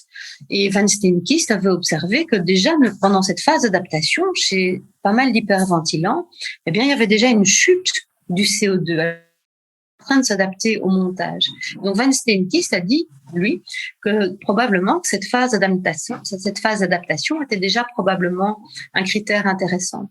Et c'est lui qui s'est notamment intéressé, ainsi que Grossman, à la notion d'apparition des symptômes pendant la phase d'hyperventilation et de symptômes connus par le patient. Et il a considéré que avec symptômes reconnus qui apparaissent pendant la phase d'hyperventilation, eh bien, c'était un critère de positivité. Mais sachez que ces critères d'apparition des symptômes ne font pas du tout partie du test d'origine. Alors là, je vais passer cette diapositive qui est un peu plus en détail. Donc, au départ, Ardang et Böhmer n'ont jamais investigué la notion d'apparition des symptômes. Alors, ce qui a, comme je vous en ai parlé un peu moins en détail tout à l'heure, ce qui a vraiment été un coup fatal pour ce fameux test d'hyperventilation provoquée, c'est la publication de Hornsfeld en 1996 dans le Lancet. Elle a fait passer le test d'hyperventilation provoquée chez des sujets sains et chez des sujets hyperventilants. Ces sujets hyperventilants étaient des sujets qui avaient été considérés comme souffrant du syndrome d'hyperventilation sur base du fameux questionnaire de Nijmegen. Elle avait 115 sujets. Et elle leur a fait un vrai test d'hyperventilation provoquée avec une hypocapnie, bien évidemment. Et elle a vu que chez les 3/4 d'entre eux, il y avait une reproductibilité, une apparition de plus de 2 symptômes qui étaient reconnus dans le cadre d'une hypocapnie. Elle s'est dit, je vais leur faire un test placebo. Donc, je vais les faire hyperventiler et en leur faisant hyperventiler, elle a pu titrer le CO2 et leur restituer une certaine quantité de CO2 de sorte à ce qu'il n'y ait pas d'hypocapnie cette fois. Et elle a observé que chez ceux-ci, eh bien, la moitié avait toujours des symptômes et elle a considéré que c'était des faux positifs. Et une autre partie, un quart, eh bien, n'avait pas de symptômes. Elle a considéré que c'était, eux, des vrais positifs. Et donc, elle a tout à fait remis en question le test d'hyperventilation provoquée en disant qu'il n'était absolument pas normal, à juste titre, que des symptômes apparaissent alors qu'il n'y avait aucune hypocapnie. Et de ce fait, eh bien, elle a estimé que le test d'hyperventilation provoquée n'était pas valide, sans probablement avoir tenu compte du test d'origine qui n'a jamais parlé de la reproductibilité des symptômes. Elle a publié, elle a remis en question l'existence même du syndrome d'hyperventilation. Alors, ce test d'hyperventilation, il faut aller le lire. Il se trouve dans The Handbook of Clinical Neurology de Vinken et Bruin de 1979. Il n'y a pas de version PDF sur PubMed. Il faut aller en bibliothèque de médecine. C'est 50 pages. Il faut se les farcir. Et vous verrez, si vous le trouvez, que pour les auteurs, les symptômes n'ont jamais été un critère important.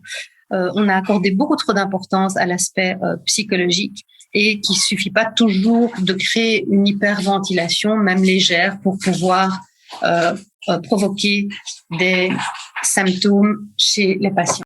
Alors, on a réinvestigué ce test d'hyperventilation provoquée cette fois-ci, en s'intéressant plus du tout aux plaintes des gens, en sachant que, bien sûr, un patient hyperventilant, il faut l'écouter. C'est très, très important de prendre le temps d'écouter. C'est très chronophage, d'ailleurs, mais il faut l'écouter au départ. Mais lors du test d'hyperventilation, personnellement, je ne tiens plus du tout compte des symptômes. Et on a vraiment tout réanalysé avec un modèle mathématique, avec des modèles de régression, etc., etc. Je vais passer le détail de ces diapositives, mais voilà le résultat. Je vais aller droit au but pour ne pas trop prolonger la présentation, mais voilà le résultat. Lorsqu'on fait le test d'hyperventilation, ce qui ressort comme étant les critères les plus intéressants, c'est primo, lors de la phase d'hyperventilation, une chute de CO2 de plus de 19 mm de mercure a déjà de bonnes sensibilités et spécificités. Vous voyez, 0,85 et 0,7. Donc, c'est déjà un bon critère. Mais ce qui est surtout intéressant, c'est l'incrément lors de la phase de récupération. Donc, à 5 minutes de récupération, si une personne n'a pas un incrément de PET-CO2 de plus de 13 mm de mercure et plus, eh bien, on peut le suspecter hyperventilant avec une très bonne sensibilité, cette fois-ci de 95%, et une très bonne spécificité. Alors, on avait fait cette étude au tout début avec 20 sujets hyperventilants, 20 sujets sains, matchés, etc. Et puis, on a vérifié ça avec 52 sujets. Et ça a confirmé toutes nos valeurs. Et l'article est en cours d'écriture.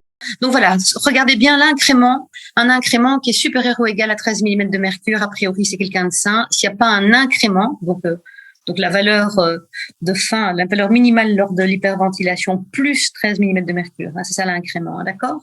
Et donc s'il n'y a pas un incrément de 13 mm de mercure qui est atteint, eh bien il y a une très bonne sensibilité et spécificité. Alors voilà ce que ça donne dans la pratique.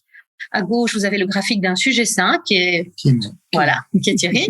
Vous voyez qu'il a une bonne chute et que dans ce cas-ci, il a une récupération de 21 mm de mercure qui arrive littéralement à la valeur de la baseline. Ceci dit, c'est pas toujours le cas chez les sujets sains. On n'arrive pas toujours à une valeur exactement comme à la baseline. Du moment qu'il y a un incrément supérieur à 13 mm de mercure, alors là, vous pouvez vous dire que c'est un sujet sain.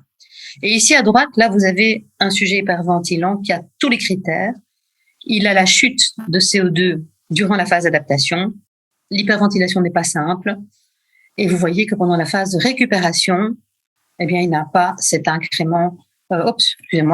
Il a la chute de 10 mm de mercure, il a un incrément de 2 à 3 mm de mercure. Alors moi, ce que je dis au sujet pendant le test, une fois qu'ils ont fini d'hyperventiler, je leur dis surtout pas, voilà, maintenant vous arrêtez d'hyperventiler et vous respirez normalement. Je ne mets pas le critère normalement. Je leur dis, vous respirez comme votre corps vous le demande. Parce que certaines personnes font des apnées ou font des hypopnées, et ça pourra leur paraître anormal. Certaines personnes vont hyperventiler, c'est souvent le cas des hyperventilants, et ça va leur paraître anormal, ou même ils s'en rendront peut-être pas compte. Mais je voudrais vraiment qu'il n'ait aucun impact volontaire sur leur respiration. Donc je leur dis, respirez comme votre corps vous le demande, même si ça vous paraît étrange. Donc je pense que c'est important de donner cette indication-là. Alors ceci, c'est pour vous illustrer probablement, peut-être, on n'a pas confirmé, mais peut-être des stades d'hyperventilation qui sont différents.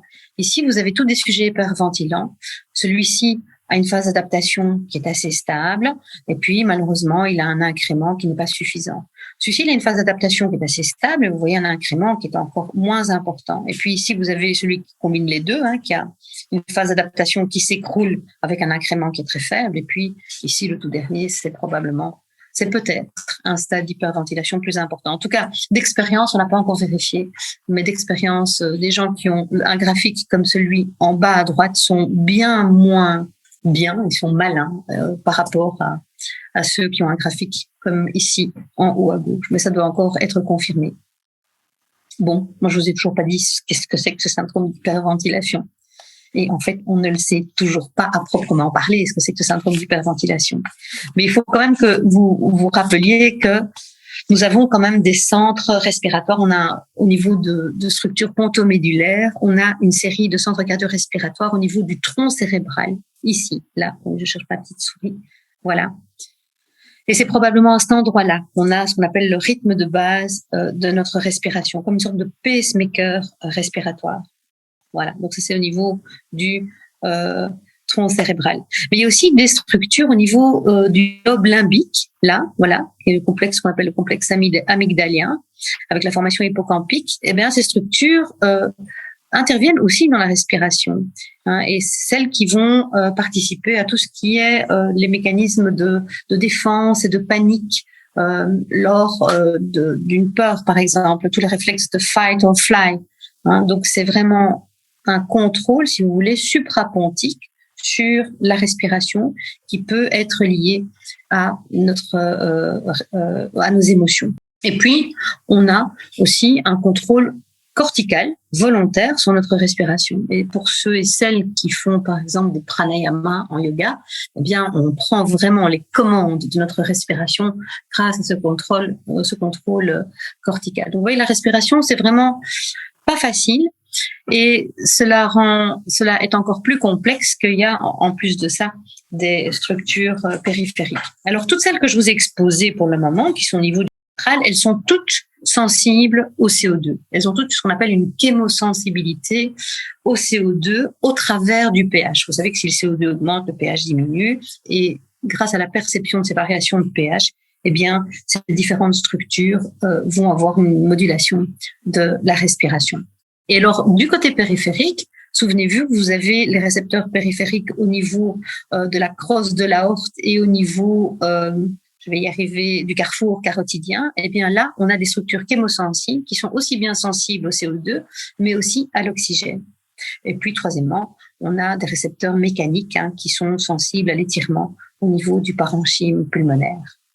Donc ça, c'est quand même pour vous rappeler ce qui va guider notre respiration. Alors, le grand chef d'orchestre de notre respiration, c'est pas l'oxygène, c'est le CO2. C'est celui-là qu'il faut absolument évacuer, en fait, lors de l'expiration.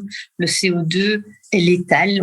En hypercapnie, on peut très vite décéder. Et finalement, l'oxygène, on est en général assez bien saturé en oxygène. Il faut déjà faire des apnées extrêmement longues pour qu'il y ait un déficit au niveau de l'oxygène.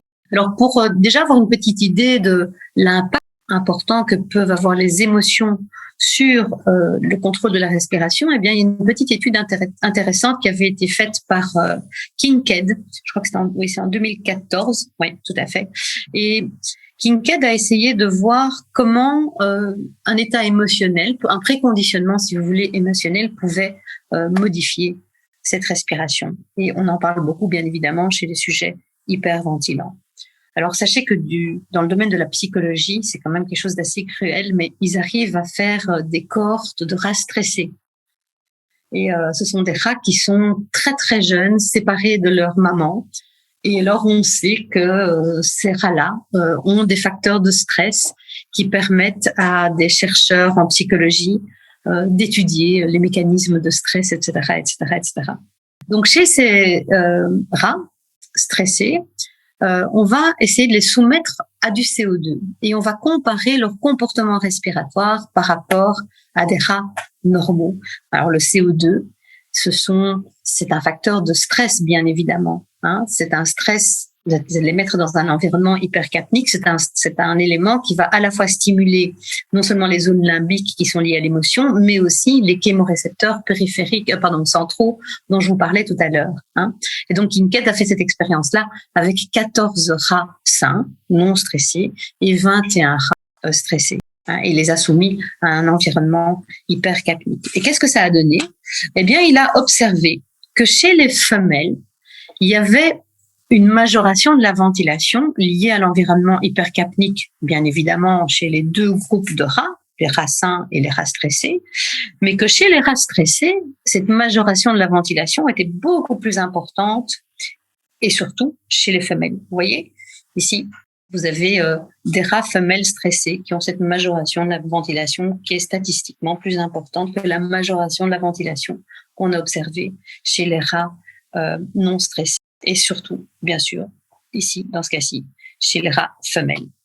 Et donc, il en a conclu qu'il y a vraiment un système de contrôle de structures suprapontiques qui sont vraiment très, très liées à l'émotion et qui vont grandement influencer le contrôle respiratoire. Alors, bien évidemment que l'émotion, probablement, peut-être l'origine d'une ventilation excessive. Mais ça n'explique pas pourquoi cette ventilation perdure.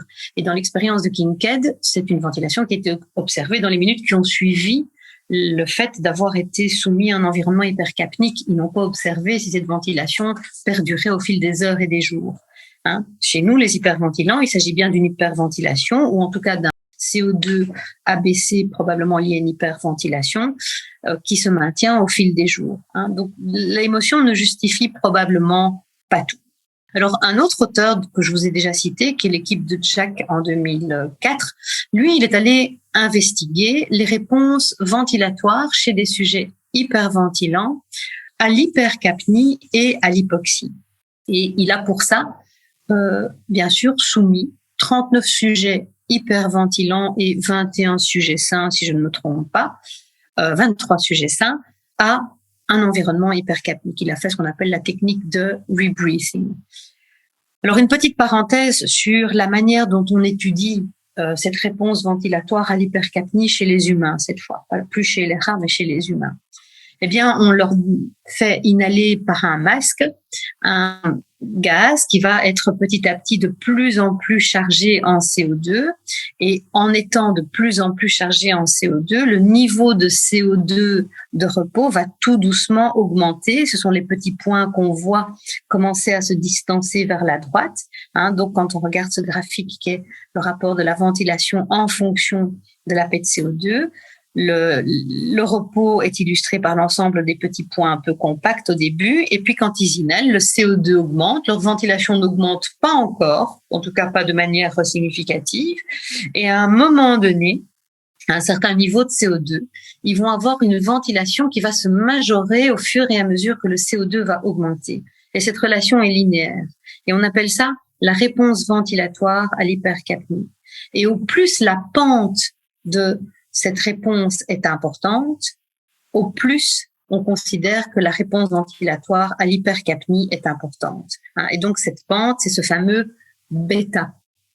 D'accord ? Donc en fait, ça veut dire une intense réponse pour des petites modifications, des petites augmentations de CO2, une pente élevée. Okay ? Et donc Jack a analysé ce fameux bêta, ce slope ou cette pente qui est le reflet de l'intensité de la réponse ventilatoire lorsqu'on soumet des personnes à un environnement hypercapnique. Et qu'est-ce qu'il a vu ? Eh bien, il a vu que finalement, chez les sujets hyperventilants qui se trouvent ici à gauche, c'est les patients IH, eh bien, ceux-ci ont une pente de la réponse ventilatoire qui est plus ou moins la même que chez les sujets contrôle, en les soumettant eux aussi à un environnement hypercapnique. Ok, donc a priori, il n'y a pas de réponse ventilatoire, en tout cas ventilatoire, majorée chez les sujets hyperventilants lorsqu'ils sont soumis au CO2. Et puis il a fait la même chose avec l'oxygène. Cette fois-ci, donc il a soumis ces mêmes sujets à un environnement hypoxique, de sorte à stimuler cette fois-ci les récepteurs périphériques. Et on peut voir la même chose dans l'hypoxie, la réponse ventilatoire à l'hypoxie, c'est voir comment cette ventilation va se majorer au fur et à mesure que l'hypoxie augmente et que donc la saturation en oxygène diminue. Et c'est aussi une réponse linéaire. Et ce qu'il a observé, c'est que quand les sujets hyperventilants restent dans le niveau de capnie qui est le leur, on appelle ça de l'eucapnie, eh bien, ils ont plutôt tendance à avoir une réponse ventilatoire à l'hypoxie qui est émoussée par rapport au sujet contrôle. Donc, c'est comme s'ils répondaient moins à l'hypoxie. Les sujets hyperventilants répondraient moins à l'hypoxie que des sujets sains lorsque on fait cette expérience en gardant la capnie naturelle des sujets hyperventilants. Donc, c'est une sorte d'hypocapnie, si vous voulez. Ceci dit, il a mis les sujets hyperventilants à des niveaux de capnie normaux, donc 40 mm de mercure. Donc, le sujet hyperventilant qui était une capnie de 24 mm de mercure, il lui a donné un supplément de CO2 de sorte à ce qu'il ait une capnie normale, pour le mettre en normocapnie, jusqu'à 40 mm de mercure, comme les sujets sains.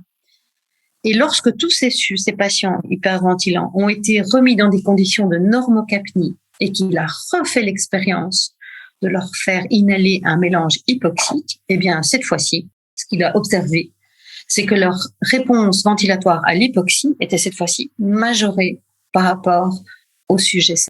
Et donc, il en a conclu qu'il y avait clairement une sorte de majoration de la chémosensibilité périphérique et donc hypoxique chez les sujets hyperventilants. Et justement, ces chémorécepteurs périphériques sont beaucoup plus dyspnéisants que les chémorécepteurs centraux.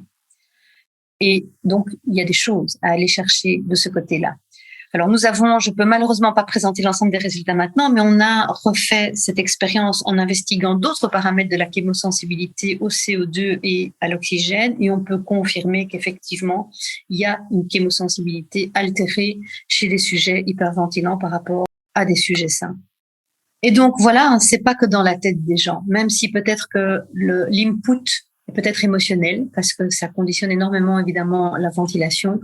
Le fait que cette ventilation perdure, que cette capnie diminue et que paradoxalement, avec une capnie diminuée, cette ventilation continue à se majorer, ce qui est tout à fait en dépit du bon sens, eh bien c'est quand même le reflet qu'il se passe des choses tout à fait somatiques chez ces gens.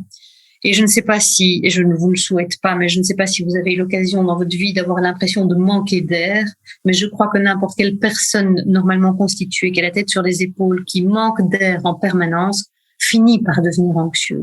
Et donc, peut-être qu'il est temps qu'on déstigmatise un petit peu ces personnes et qu'on prenne au sérieux leurs problèmes. Et c'est ce que fait mon collègue Thierry. Il les soigne depuis 30 ans. Et il va vous parler des différents types de traitements chez les sujets hyperventilants.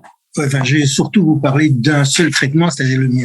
Ce qu'on faisait avant et ce qu'on fait encore maintenant, c'est qu'on donne au niveau médicaments beaucoup de bêta-bloquants, d'antidépresseurs, des médicaments pour diminuer cette anxiété que ces gens ont. Et nos médicaments, on fait de l'ostéopathie, on fait de la kiné respiratoire diaphragmatique, on fait de la relaxation, des apnées, des hypnoses, enfin, toutes des trucs qui finalement n'amènent pas de bien pour le patient. Et donc, oui, c'est ce que tu viens, diminuer la ventilation, augmenter la CO2, oui, pour désensibilité des centres respiratoires au CO2. Ça, je suis d'accord avec toi, mais c'est pas tout à fait ce que font tout ça. Voilà. Et donc, en fait, nous, ce que j'ai essayé de faire, c'est de remédier par rapport à ce que le patient se plaint, en fait. Donc, quand on voit un patient qui arrive chez vous dans votre cabinet, la première chose que vous allez faire, c'est de regarder comment il va ventiler.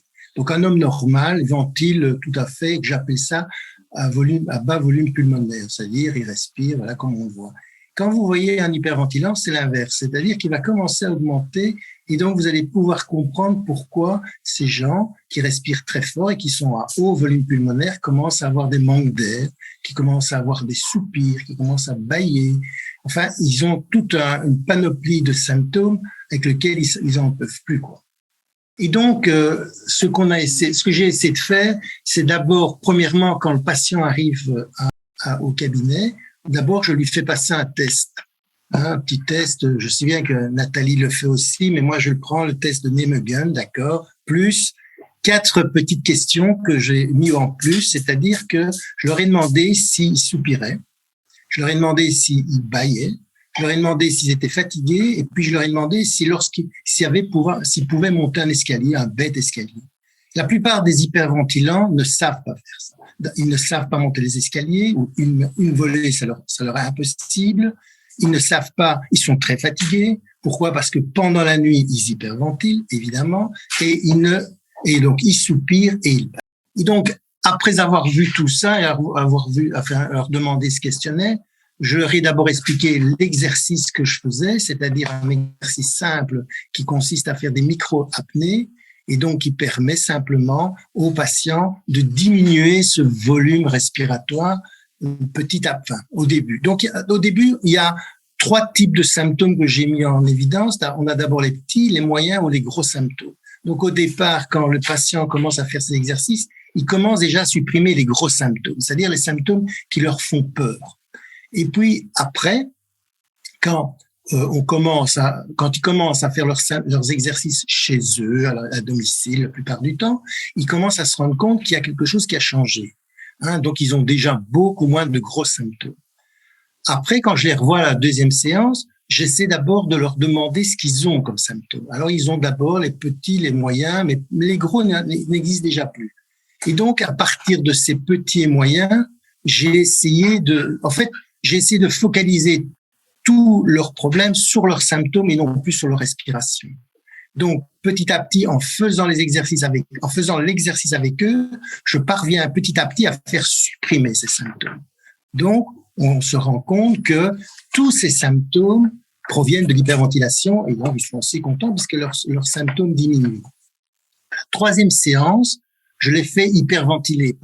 D'abord, quand ils arrivent chez moi, la plupart du temps, après la 3e séance, ils ont déjà très, très peu de symptômes. Donc, ils sont déjà très contents. Donc, je essaie de les faire hyperventiler pour essayer de détecter quel est le premier symptôme. Parce qu'en fait, quand on voit quand ils respirent, ils ont d'abord un premier symptôme, un deuxième, un troisième, et puis ils arrivent ou à la crise, ou ils arrivent à un sommet dans leurs symptômes.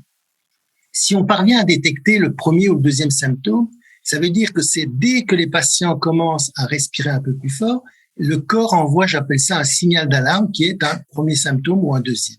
Si ces personnes commencent à détecter ce premier ou ce deuxième symptôme et qui font l'exercice et qui le suppriment, ça veut dire qu'ils arrêtent le phénomène d'hyperventilation.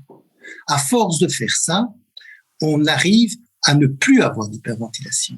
Et donc, on continue, donc, de 3e séance, 4e, 5e, à faire ce genre d'exercice jusqu'à la 8e, où là, je leur fais faire à nouveau je leur fais faire de l'hyperventilation. Je détecte qu'au moins les symptômes commencent petit à petit à diminuer, c'est-à-dire parfois il n'y en a plus. Et après, je leur fais passer le questionnaire de Nijmegen que j'avais fait passer en première séance. Et la plupart de ce questionnaire redevient totalement négatif. Voilà, c'est comme ça que je fais pour pouvoir faire partir ce syndrome d'hyperventilation. Donc, on a essayé de le faire comme ça de façon au cabinet, mais après, j'ai renvoyé ces patients chez Nathalie. Voilà, pour faire un peu le méta de ce que vient d'expliquer Thierry, l'idée de cette technique de suspension, de micro-apnée, et l'important, c'est qu'il n'y ait pas d'effet rebond aux apnées. Hein. Si vous avez un effet rebond aux apnées, donc si vous avez un patient chez qui vous faites une micro-apnée, qu'après ça, il hyperventile juste après l'apnée, vous n'avez rien gagné. Donc, il faut vraiment trouver une technique d'hypoventilation, finalement, peut-être quelle qu'elle soit, pas que des micro-apnées, mais qui ne crée aucun effet rebond et qui, dans l'ensemble, une chose que je dois dire, si je peux vous dire, c'est-à-dire que la technique, je sais qu'il y a d'autres techniques avec des apnées, etc. Le problème, c'est que si on parvient à faire cette technique que je fais, ces patients sont débarrassés de l'hyperventilation. C'est pas simplement ça va mieux, ils sont débarrassés de l'hyperventilation. Ils en ont plus. Et donc, ils vivent sans faire d'exercice, sans rien. Donc, c'est ça la différence. Et donc, dans cette méthode que pratique Thierry, qui est une méthode de micro-apnée, le but, c'est vraiment, d'abord, déjà, il informe beaucoup les patients de ce que c'est que l'hyperventilation. C'est vraiment important de les rassurer, de leur expliquer que c'est impressionnant, ça a beaucoup ce sont des symptômes qui sont vraiment très, très prenants dans la vie, mais qu'en fait, c'est pas grave et que ça passe et que ça se traite. Donc, il faut vraiment les informer et les rassurer. Il implémente son exercice d'hypoventilation, sans effet rebond, sans tension, et il éduque les patients. Il leur fait découvrir ces fameux prodromes, donc les premiers petits signes qui sont très particuliers pour le patient, hein, et qui seront chaque fois le petit indicateur, comme disait Thierry, à ce qu'il fasse l'exercice, pour que, par petites touches, finalement, eh bien, cet exercice permette peut-être de faire remonter le CO2. Donc, c'est une technique qu'on appelle de l'empowerment. Hein. Vous donnez au patient les outils pour qu'il puisse se rééduquer lui-même.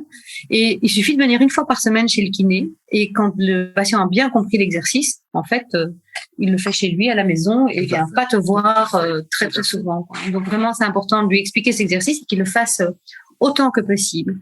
Et comme disait Thierry, le fait de retester via des micro-épisodes d'hyperventilation, ça permet de retitiller un petit peu tout le système et de voir si le syndrome d'hyperventilation est en train effectivement de s'estomper, de s'apaiser ou pas. Et s'il s'estompe pas, si les sensations désagréables reviennent, si les prodromes reviennent, eh bien c'est l'occasion de remettre en pratique la méthode et que le patient soit convaincu lui-même et se rende compte que ça va mieux, le symptôme disparaît. Alors, une fois qu'il a fait tout ça, nous, d'expérience maintenant, on voit qu'après 6 à 8 séances de technique Wilcol, eh bien, ce que Thierry appelle les gros symptômes, gros et moyens symptômes ont disparu. Donc, ce qui était vraiment invalidant pour le patient, ça a disparu. Donc, le Nijmegen s'est amélioré. Les patients ont déjà une banane, en général, sauf les patients très, très, très hyperventilants depuis des années. Hein. Là, il faut plus que 6 à 8 séances. Mais en général, 6 à 8 séances, c'est super. Et donc, ils reviennent chez moi, je fais l'ensemble des questionnaires et je refais surtout le test d'hyperventilation. Et donc, voilà une série de résultats pré et post. Donc, de tests d'hyperventilation pré et post-traitement chez Thierry. Ici, on a un patient qui, en pré, avait un incrément de 8 mm de mercure au lieu de 13. Alors, je suis désolée pour le graphique de droite, j'ai dû le dilater pour remettre le niveau 35 au même niveau que sur le graphique de gauche pour que ce soit lisible, même si c'est bizarre, on dirait que l'échelle est différente, mais en fait, l'échelle est la même. Et on voit qu'après 6 séances, cette femme de 22 ans, eh bien, elle allait déjà beaucoup mieux et elle avait récupéré un incrément de 15 mm de mercure. Donc, elle était passée au-dessus du cut-off qu'on a implémenté. Ici, c'est un homme de 63 ans. En pré, il avait un incrément de 10 mm de mercure. Après 8 séances, 16 mm de mercure. Et ça corrobore, parce que le premier critère, évidemment, c'est d'abord ce que sent la personne, évidemment, hein, ses symptômes. Ça corrobore, bien évidemment, les symptômes des gens. Hein. Ici, en pré, pour une femme de 57 ans, vous voyez qu'elle allait vraiment pas bien. Dans sa phase de récupération, elle récupérait pratiquement rien. Et après 4 mois, là, ça a été plus long. Alors, tu l'as pas vu une fois par semaine, cette personne-là, mais bon, ça a été quand même 4 mois, donc ça a été bien au-delà de 9 séances. En Belgique, on a 9 séances prescrites.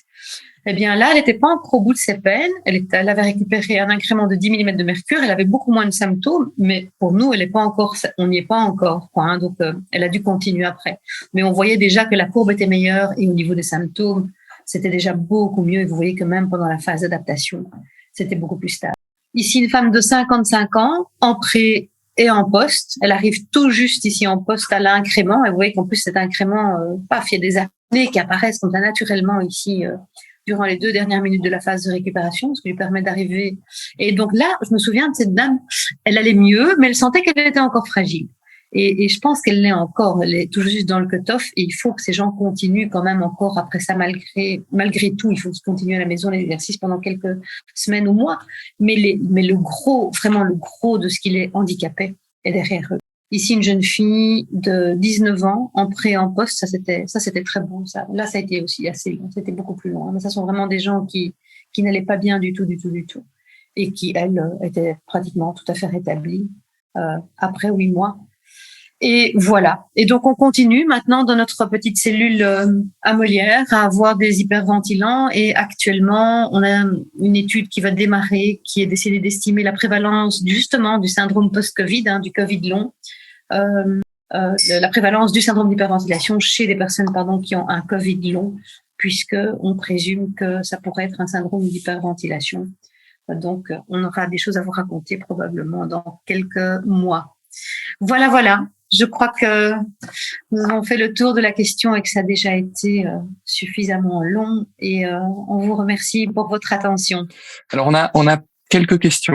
Il y en a plusieurs, mais je propose que on aille directement un peu sur les questions un peu pratiques, puisque c'est là où on a un peu plus de petits questionnements, et je pense que c'est ça qui va intéresser un peu le plus de personnes.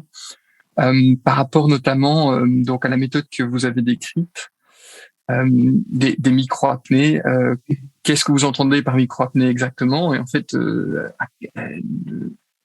qu'en est-il en termes d'intensité, en termes de temps? Est-ce que c'est des micro-apnées de 2 secondes, de 3 secondes, de 10 secondes? Oui, c'est ça. En fait, en général, un hyperventilant, au lieu de respirer par 12 fois par minute, entre 12 et 15 fois, il respire 20, 30 fois.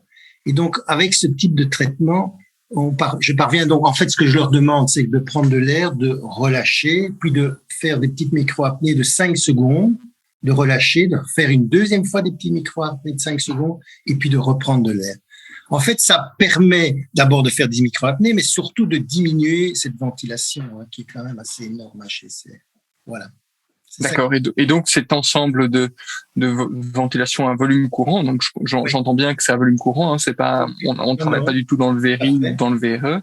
Et cet ensemble de 2 à 3 micro-apnées suffisent pour.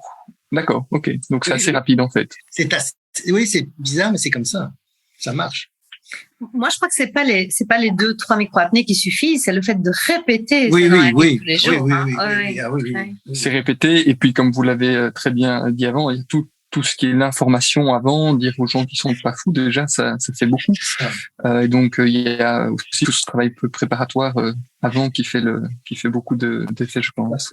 Oui. En plus, il faut accompagner le patient aussi. C'est-à-dire que moi, je les accompagne souvent en même temps qu'ils ont leurs symptômes. Donc, en faisant ces micro-apnées, ces personnes voient disparaître leurs symptômes. C'est souvent des gens qui arrivent avec des vertiges ou je ne sais pas, il y a plein de petits symptômes comme ça. Je leur fais faire avec eux l'exercice. Et en fait, en faisant l'exercice, ça disparaît.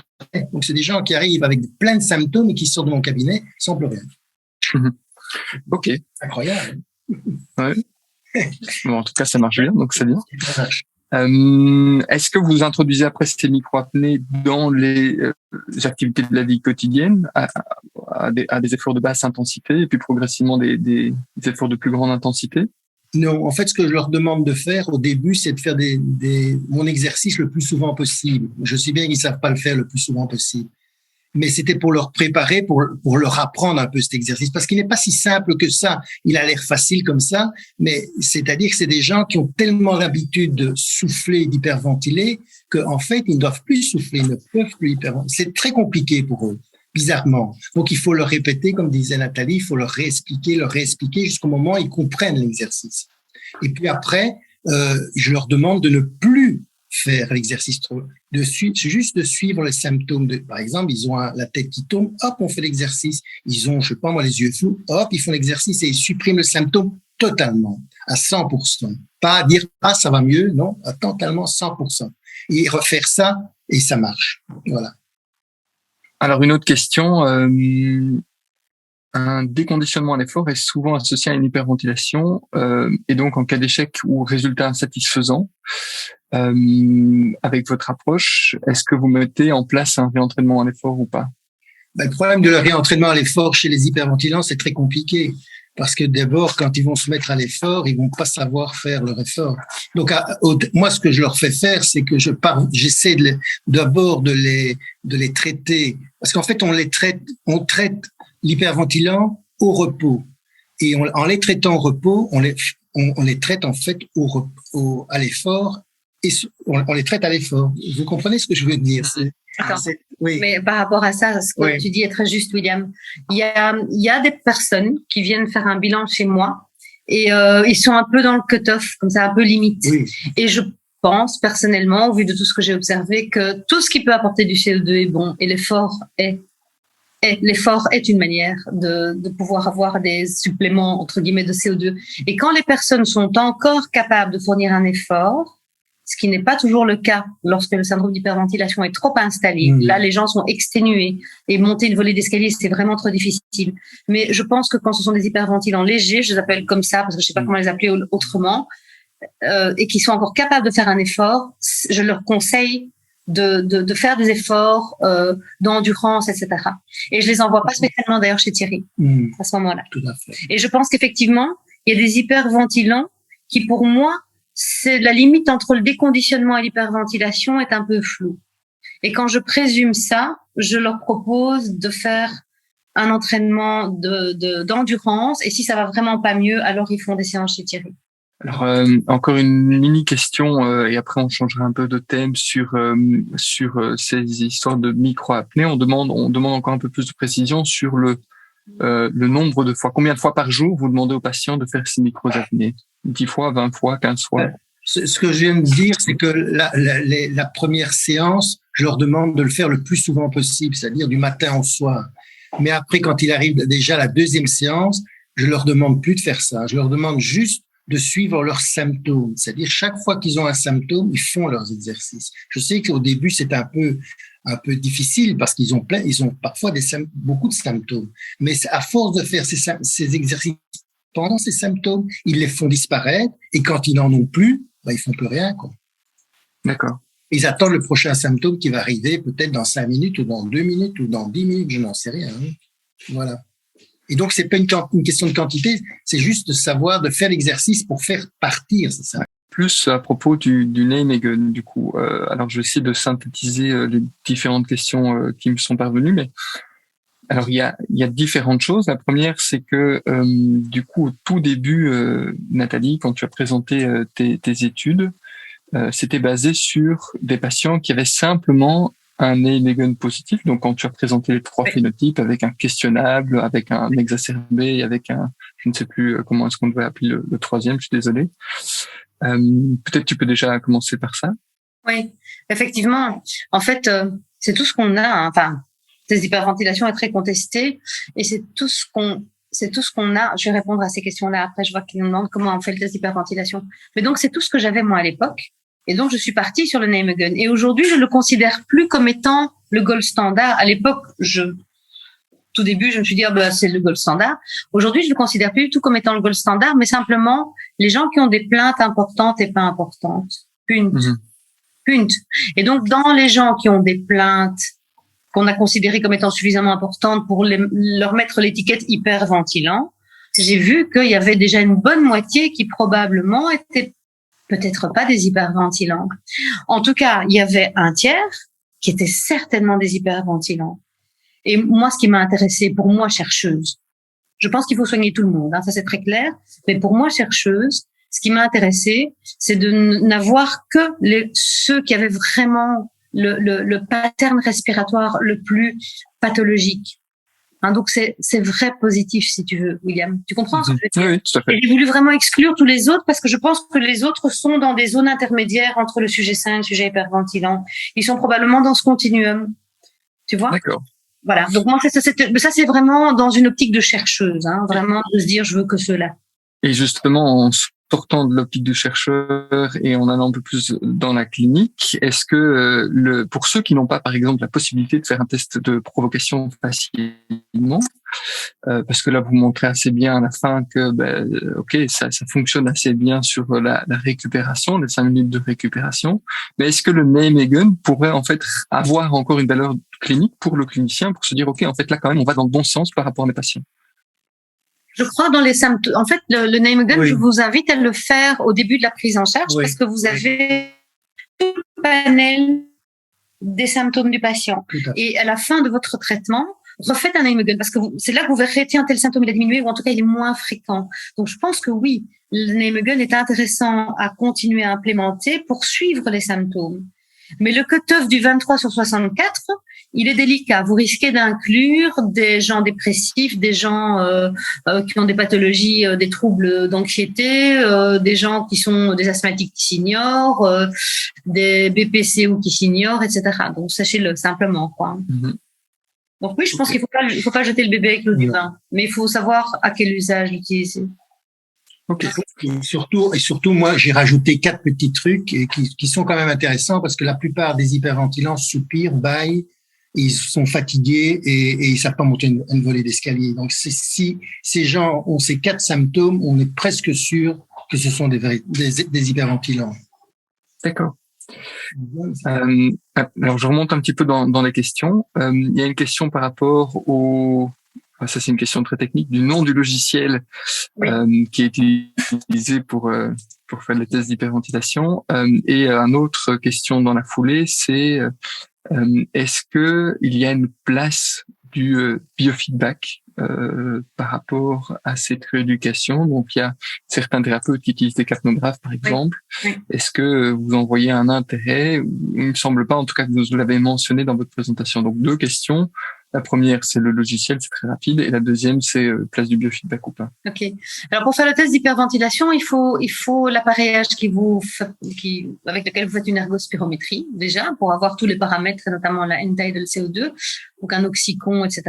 Il faut juste un programme qui est fait sur mesure par la firme, en fait. Hein. Nous, on a Jaeger dans une unité, on a MEC dans une autre, mais c'est la firme qui nous fait un programme sur mesure, qui est une forme d'ergospirométrie réduite, puisqu'il y a une phase d'adaptation, puisqu'il n'y a pas de charge, etc., etc. Donc, nous, on a vraiment demandé aux concepteurs de nous faire un programme sur mesure pour le test d'hyperventilation. Ok. Donc, vraiment, là, il faut demander à des techniciens, des informaticiens qui vous fournissent des logiciels de pouvoir. Et en fait, en général, quand ils adaptent le programme de l'ergospirométrie, c'est tout à fait faisable. Et alors l'autre question, c'était le biofeedback, etc. Oui, tout à fait. Alors nous, Thierry ne soigne pas les gens avec un embout buccal ou un masque. Non. Et donc il n'est pas possible d'avoir cette vision sur l'appât de CO2. Mais je pense que ce serait intéressant pour les patients qui n'y croiraient pas entre guillemets, d'avoir cette vision sur le CO2 ou en tout cas sur leur volume, leur ventilation, etc. Si c'est dans l'idée, par exemple, d'avoir une cohérence cardiaque ou des choses comme ça, pourquoi pas? Pourquoi pas? Effectivement, pourquoi pas? Mais ça nécessite que pour chaque praticien, il ait les outils dans son cabinet, ce dont je doute. Et l'intérêt d'une méthode, par exemple, comme celle de Thierry, c'est que finalement, le biofeedback, c'est la reproductibilité, c'est les symptômes qui disparaissent. Mmh. Donc, le système de retour, c'est le symptôme est là, je le sens, on fait l'exercice, oui, il disparaît. Et donc, c'est ça qui sert, si tu veux, de biofeedback, entre guillemets. Mais sinon, oui, je pense que ce serait très intéressant de voir un système de biofeedback. Ce que j'essaie aussi de faire surtout, c'est de retirer l'idée, parce que c'est des gens qui savent qu'ils respirent tout le temps. Donc, d'essayer d'oublier cette respiration vers des symptômes. Donc, en fait, s'ils parviennent à dire, moi, j'ai la tête qui tourne, là, je fais mon exercice, ils vont peut-être, et j'espère, oublier qu'ils font un exercice. Ils font juste un exercice pour faire partir leurs symptômes. Et donc, ils vont oublier petit à petit le fait de respirer. Ça, c'est primordial pour les hyperventilants. Alors, j'ai une autre... Donc, si je dois résumer, c'est pas indispensable, ça peut être utile, mais en tout cas, selon toi, Thierry, ça peut même peut-être focaliser parfois l'attention du patient là-dessus et c'est pas forcément nécessaire. C'est ça? C'est ça. Ok. Alors j'ai une autre remarque qui dit que justement un participant qui dit que Monsieur Villeput lui-même conseille de faire peu de séances pour ne pas majorer la corticalisation de la respiration. Et alors j'imagine que dans ce cas-là, il y avait un petit lien avec parfois on voit des patients chez qui vous faites beaucoup de séances, mais parce que ils prennent plus de temps à répondre. Mais voilà, on demande ce que vous en pensez, si vous pouvez commenter. Oui, Monsieur Villeput, lui, fait effectivement la rééducation à l'époque, donc on monte à plus de 20 ans, il faisait la rééducation grâce à un appareil qu'il avait mis au point et on pouvait voir la PET CO2, effectivement. Mais comme moi, je n'avais pas ça, peu de thérapeutes ont ça dans leur cabinet, ça coûte horriblement cher. Donc, il fallait trouver un autre système. C'est pour ça que j'ai changé totalement ma vision. J'ai pas fait comme Villeput. Villeput, c'était avec un appareil, un embout, et on voyait tout de suite. Enfin, c'était même pas un embout. C'était des capteurs au niveau du nez. Et donc, il utilisait le biofeedback, effectivement. Lui, oui. D'accord. Mais donc, je pense qu'au niveau de la corticalisation, comme tu disais, William, Thierry l'expliquait précédemment, l'idée, c'est que comme ce sont des patients qui ont déjà une conscientisation de chacune de leurs respirations, l'idée, c'est de mettre un petit peu leur conscience au niveau des symptômes et non plus de la respiration. Et donc, je pense qu'ils décorticalisent justement la respiration en leur demandant d'aller à la recherche de ces symptômes.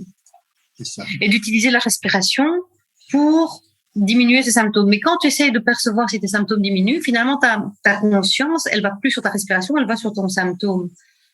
Voilà. Je pense qu'il a évoqué cette notion de décorticalisation de la respiration en exprimant ça.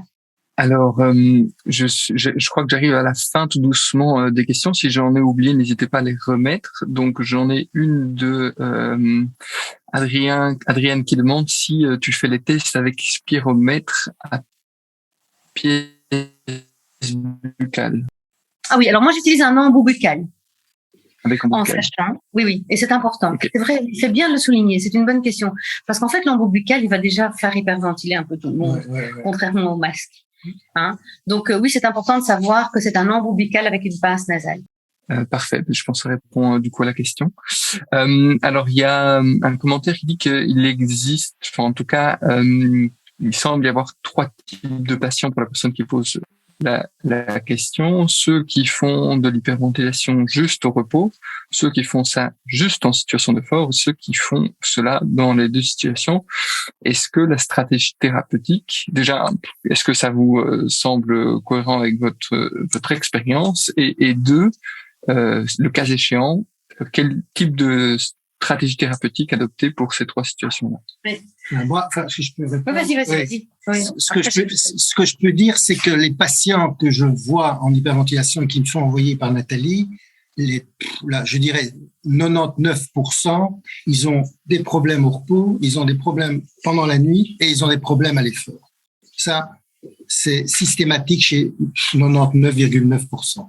Donc, si il y a d'autres, donc ce n'est peut-être pas des hyperventilants, mais les hyperventilants envoyés par Nathalie, qui sont vraiment des hyperventilants prouvés, etc., ils ont ces 3 d'office. Voilà. T'es d'accord? Oui, je nuancerais quand même un petit peu. Oui. Je pense qu'on a les plus vrais positifs parmi les vrais positifs, en sachant qu'il y a peut-être aussi quand même quelques faux négatifs dans notre truc. Mais bon, on n'est jamais à 100% sûr. Mais par contre, effectivement, moi, je vois dans les tests d'hyperventilation, je vous ai montré les résultats des différents tests, on voit que chez certains hyperventilants au repos, ils ont une PET CO2 stable, alors que d'autres ont une PET CO2 qui s'écroule déjà au repos. Et là, effectivement, il y a des hyperventilants qui, parfois au repos, j'observe la courbe, je la regarde, je me dis, je suis pas sûre. Et puis, je vois par contre qu'à la récupération, il y a un bis et que ça se passe pas. Hein, et ils viennent avec des plaintes. Et donc, en général, bon, ils ont déjà eu un asthme qui a été exclu, ils ont déjà eu des tas de pathologies exclues, ils ont un hémoglobine qui est pas toujours, mais qui est positif la plupart du temps. Et le test d'hyperventilation vient quand même confirmer le truc. Donc là, pour moi, c'est des hyperventilants qui, au repos, n'hyperventilent pas. C'est parce qu'on a titillé le système par une hyperventilation volontaire qu'on le voit. Et peut-être que si on les mettait à l'effort, on le verrait. Et certains nous arrivent parce qu'ils ont fait une ergospirométrie d'effort. L'ergospirométrie d'effort permet souvent aux médecins d'identifier des hyperventilants. Donc, il y en a qui, au repos, effectivement, ne montrent pas grand-chose. Il y en a d'autres qui, au repos, je vois déjà des soupirs. Et donc, au fil des soupirs, je vois cette CO2 qui s'écroule de soupir en soupir, comme ça.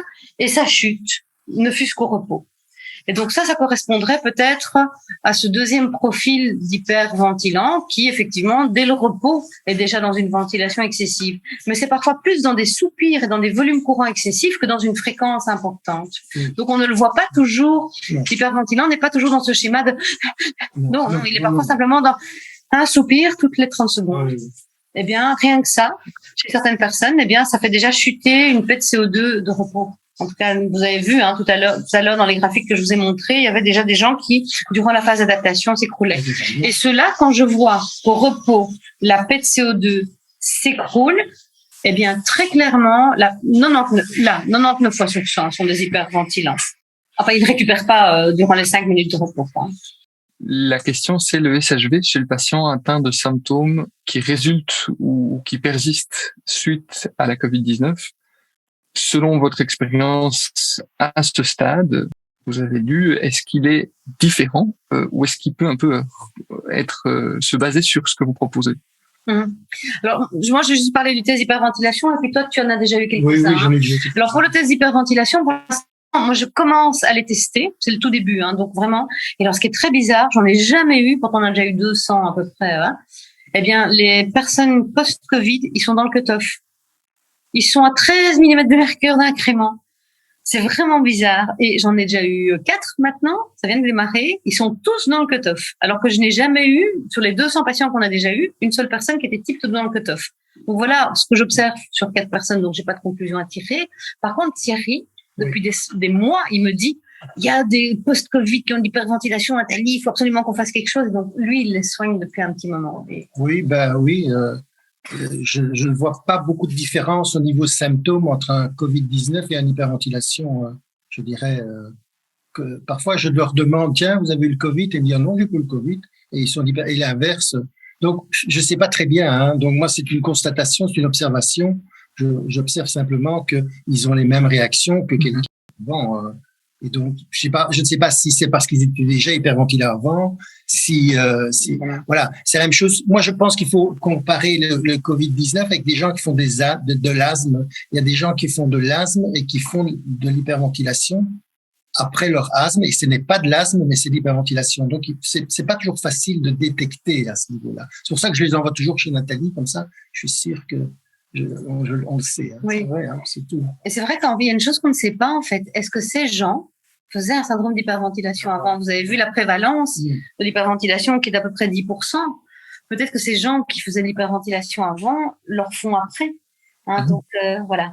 Les patients SHV positifs, est-ce qu'ils améliorent, après la rééducation, leur PET CO2 en réduisant les micropauses? C'est une question qui est posée. Ou est-ce que leurs chémorécepteurs se sont adaptés et réduisent l'effort ventilatoire demandé? Alors oui, ça c'est avec le docteur Brunel et le professeur Sarguessel qui sont au CHU Saint-Pierre, on aimerait bien pour chaque patient qui a des plaintes, qui est hyperventilant confirmé au test d'hyperventilation test d'hyperventilation, on aimerait bien lui faire un centre respiratoire. Donc un test à l'hypercapnie, et puis qu'il fasse toute sa rééducation, et après sa rééducation, tous les questionnaires, le test d'hyperventilation, et de nouveau l'exploration du centre. Alors ça, c'est pas encore implémenté de routine, c'est beaucoup de temps, c'est beaucoup de tests, c'est pas partie de la nomenclature de kinésithérapie, donc c'est difficile à faire. J'ai envie de croire que oui, ça améliore ces centres. Moi, ce que je vois, c'est que dans la courbe du test d'hyperventilation provoqué, dans la récupération spontanée, cette PET CO2 qui n'est pas psychologique, elle diffère en fonction des sujets sains, des sujets hyperventilants. Et chez les sujets hyperventilants qui sont traités, on voit que cette PET CO2 s'améliore. Donc, mon hypothèse demain, c'est si on fait cette exploration des centres respiratoires pré- et post-traitement, eh bien, c'est que oui, il y aura probablement une amélioration. Mais je peux pas l'affirmer, il faut faire l'expérience pour le confirmer. C'est ce que les micro-apnées sont uniquement demandées sur la phase expiratoire. Oui, sur la phase expiratoire, effectivement. Oui, sur la phase expiratoire, c'est-à-dire au niveau quand vous faites le volume courant, plus la capacité résiduelle fonctionnelle, quoi. Oui, c'est ça. C'est pas, oui, c'est là, oui, effectivement. Dans la prise en charge du Covid long, il est apparu que les cas Covid long étaient moins répondants aux micro-apnées. Ça, c'était plus peut-être une remarque. Je ne sais pas si vous voulez commenter. Ah, c'est intéressant. Moi, ceux que j'ai eus, je peux le dire, oui, bien sûr, ceux que j'ai eus, ils ont réagi de la même façon que mes autres patients. D'accord. J'en ai eu plusieurs qui m'ont et en plus je les ai revus après moi parce qu'en fait ces gens-là viennent chez moi et puis après on leur fait faire des exercices de revalidation. Donc je fais aussi de la revalidation et donc c'est des personnes que j'ai traitées et puis que je revois en revalidation et qui me disent la plupart du temps qu'ils n'ont plus rien ou très peu et qu'ils peuvent faire leur effort tout à fait normalement. Donc pour moi ils réagissent de la même façon que n'importe quel autre hyperventilant. Voilà. On n'a pas encore assez de recul. Non, on n'a pas assez de recul, mais c'est bon, c'est intéressant de noter, oui, en tout cas, si quelqu'un observe que... Oui, c'est des observations. Oui, c'est intéressant, dans tous les cas. Oui. On n'est qu'à l'aube de cette prise en charge-là, donc on va voir ce que ça va donner. Après d'y voir un peu plus clair ce soir du coup, et surtout sans augmenter l'inspiration, n'est pas une des meilleures stratégies de prise en charge. Oui, donc voilà, toute rééducation qui diminue la ventilation sans augmenter l'inspiration, en fait, sans augmenter la ventilation alvéolaire, en poste surtout, après l'exercice. Ouais. En tout cas, merci beaucoup encore une fois à Nathalie et à Thierry d'avoir pris votre temps et d'avoir joué le jeu. J'espère qu'en tout cas ça a plu à tous les participants. En tout cas, vous avez des merci de tout le monde. Donc merci encore aux participants de votre écoute, de votre temps et de votre patience. Encore merci Nathalie, encore merci Thierry et à très bientôt. Bonne soirée. Merci bien, bonne soirée à tout le monde. Merci pour votre écoute.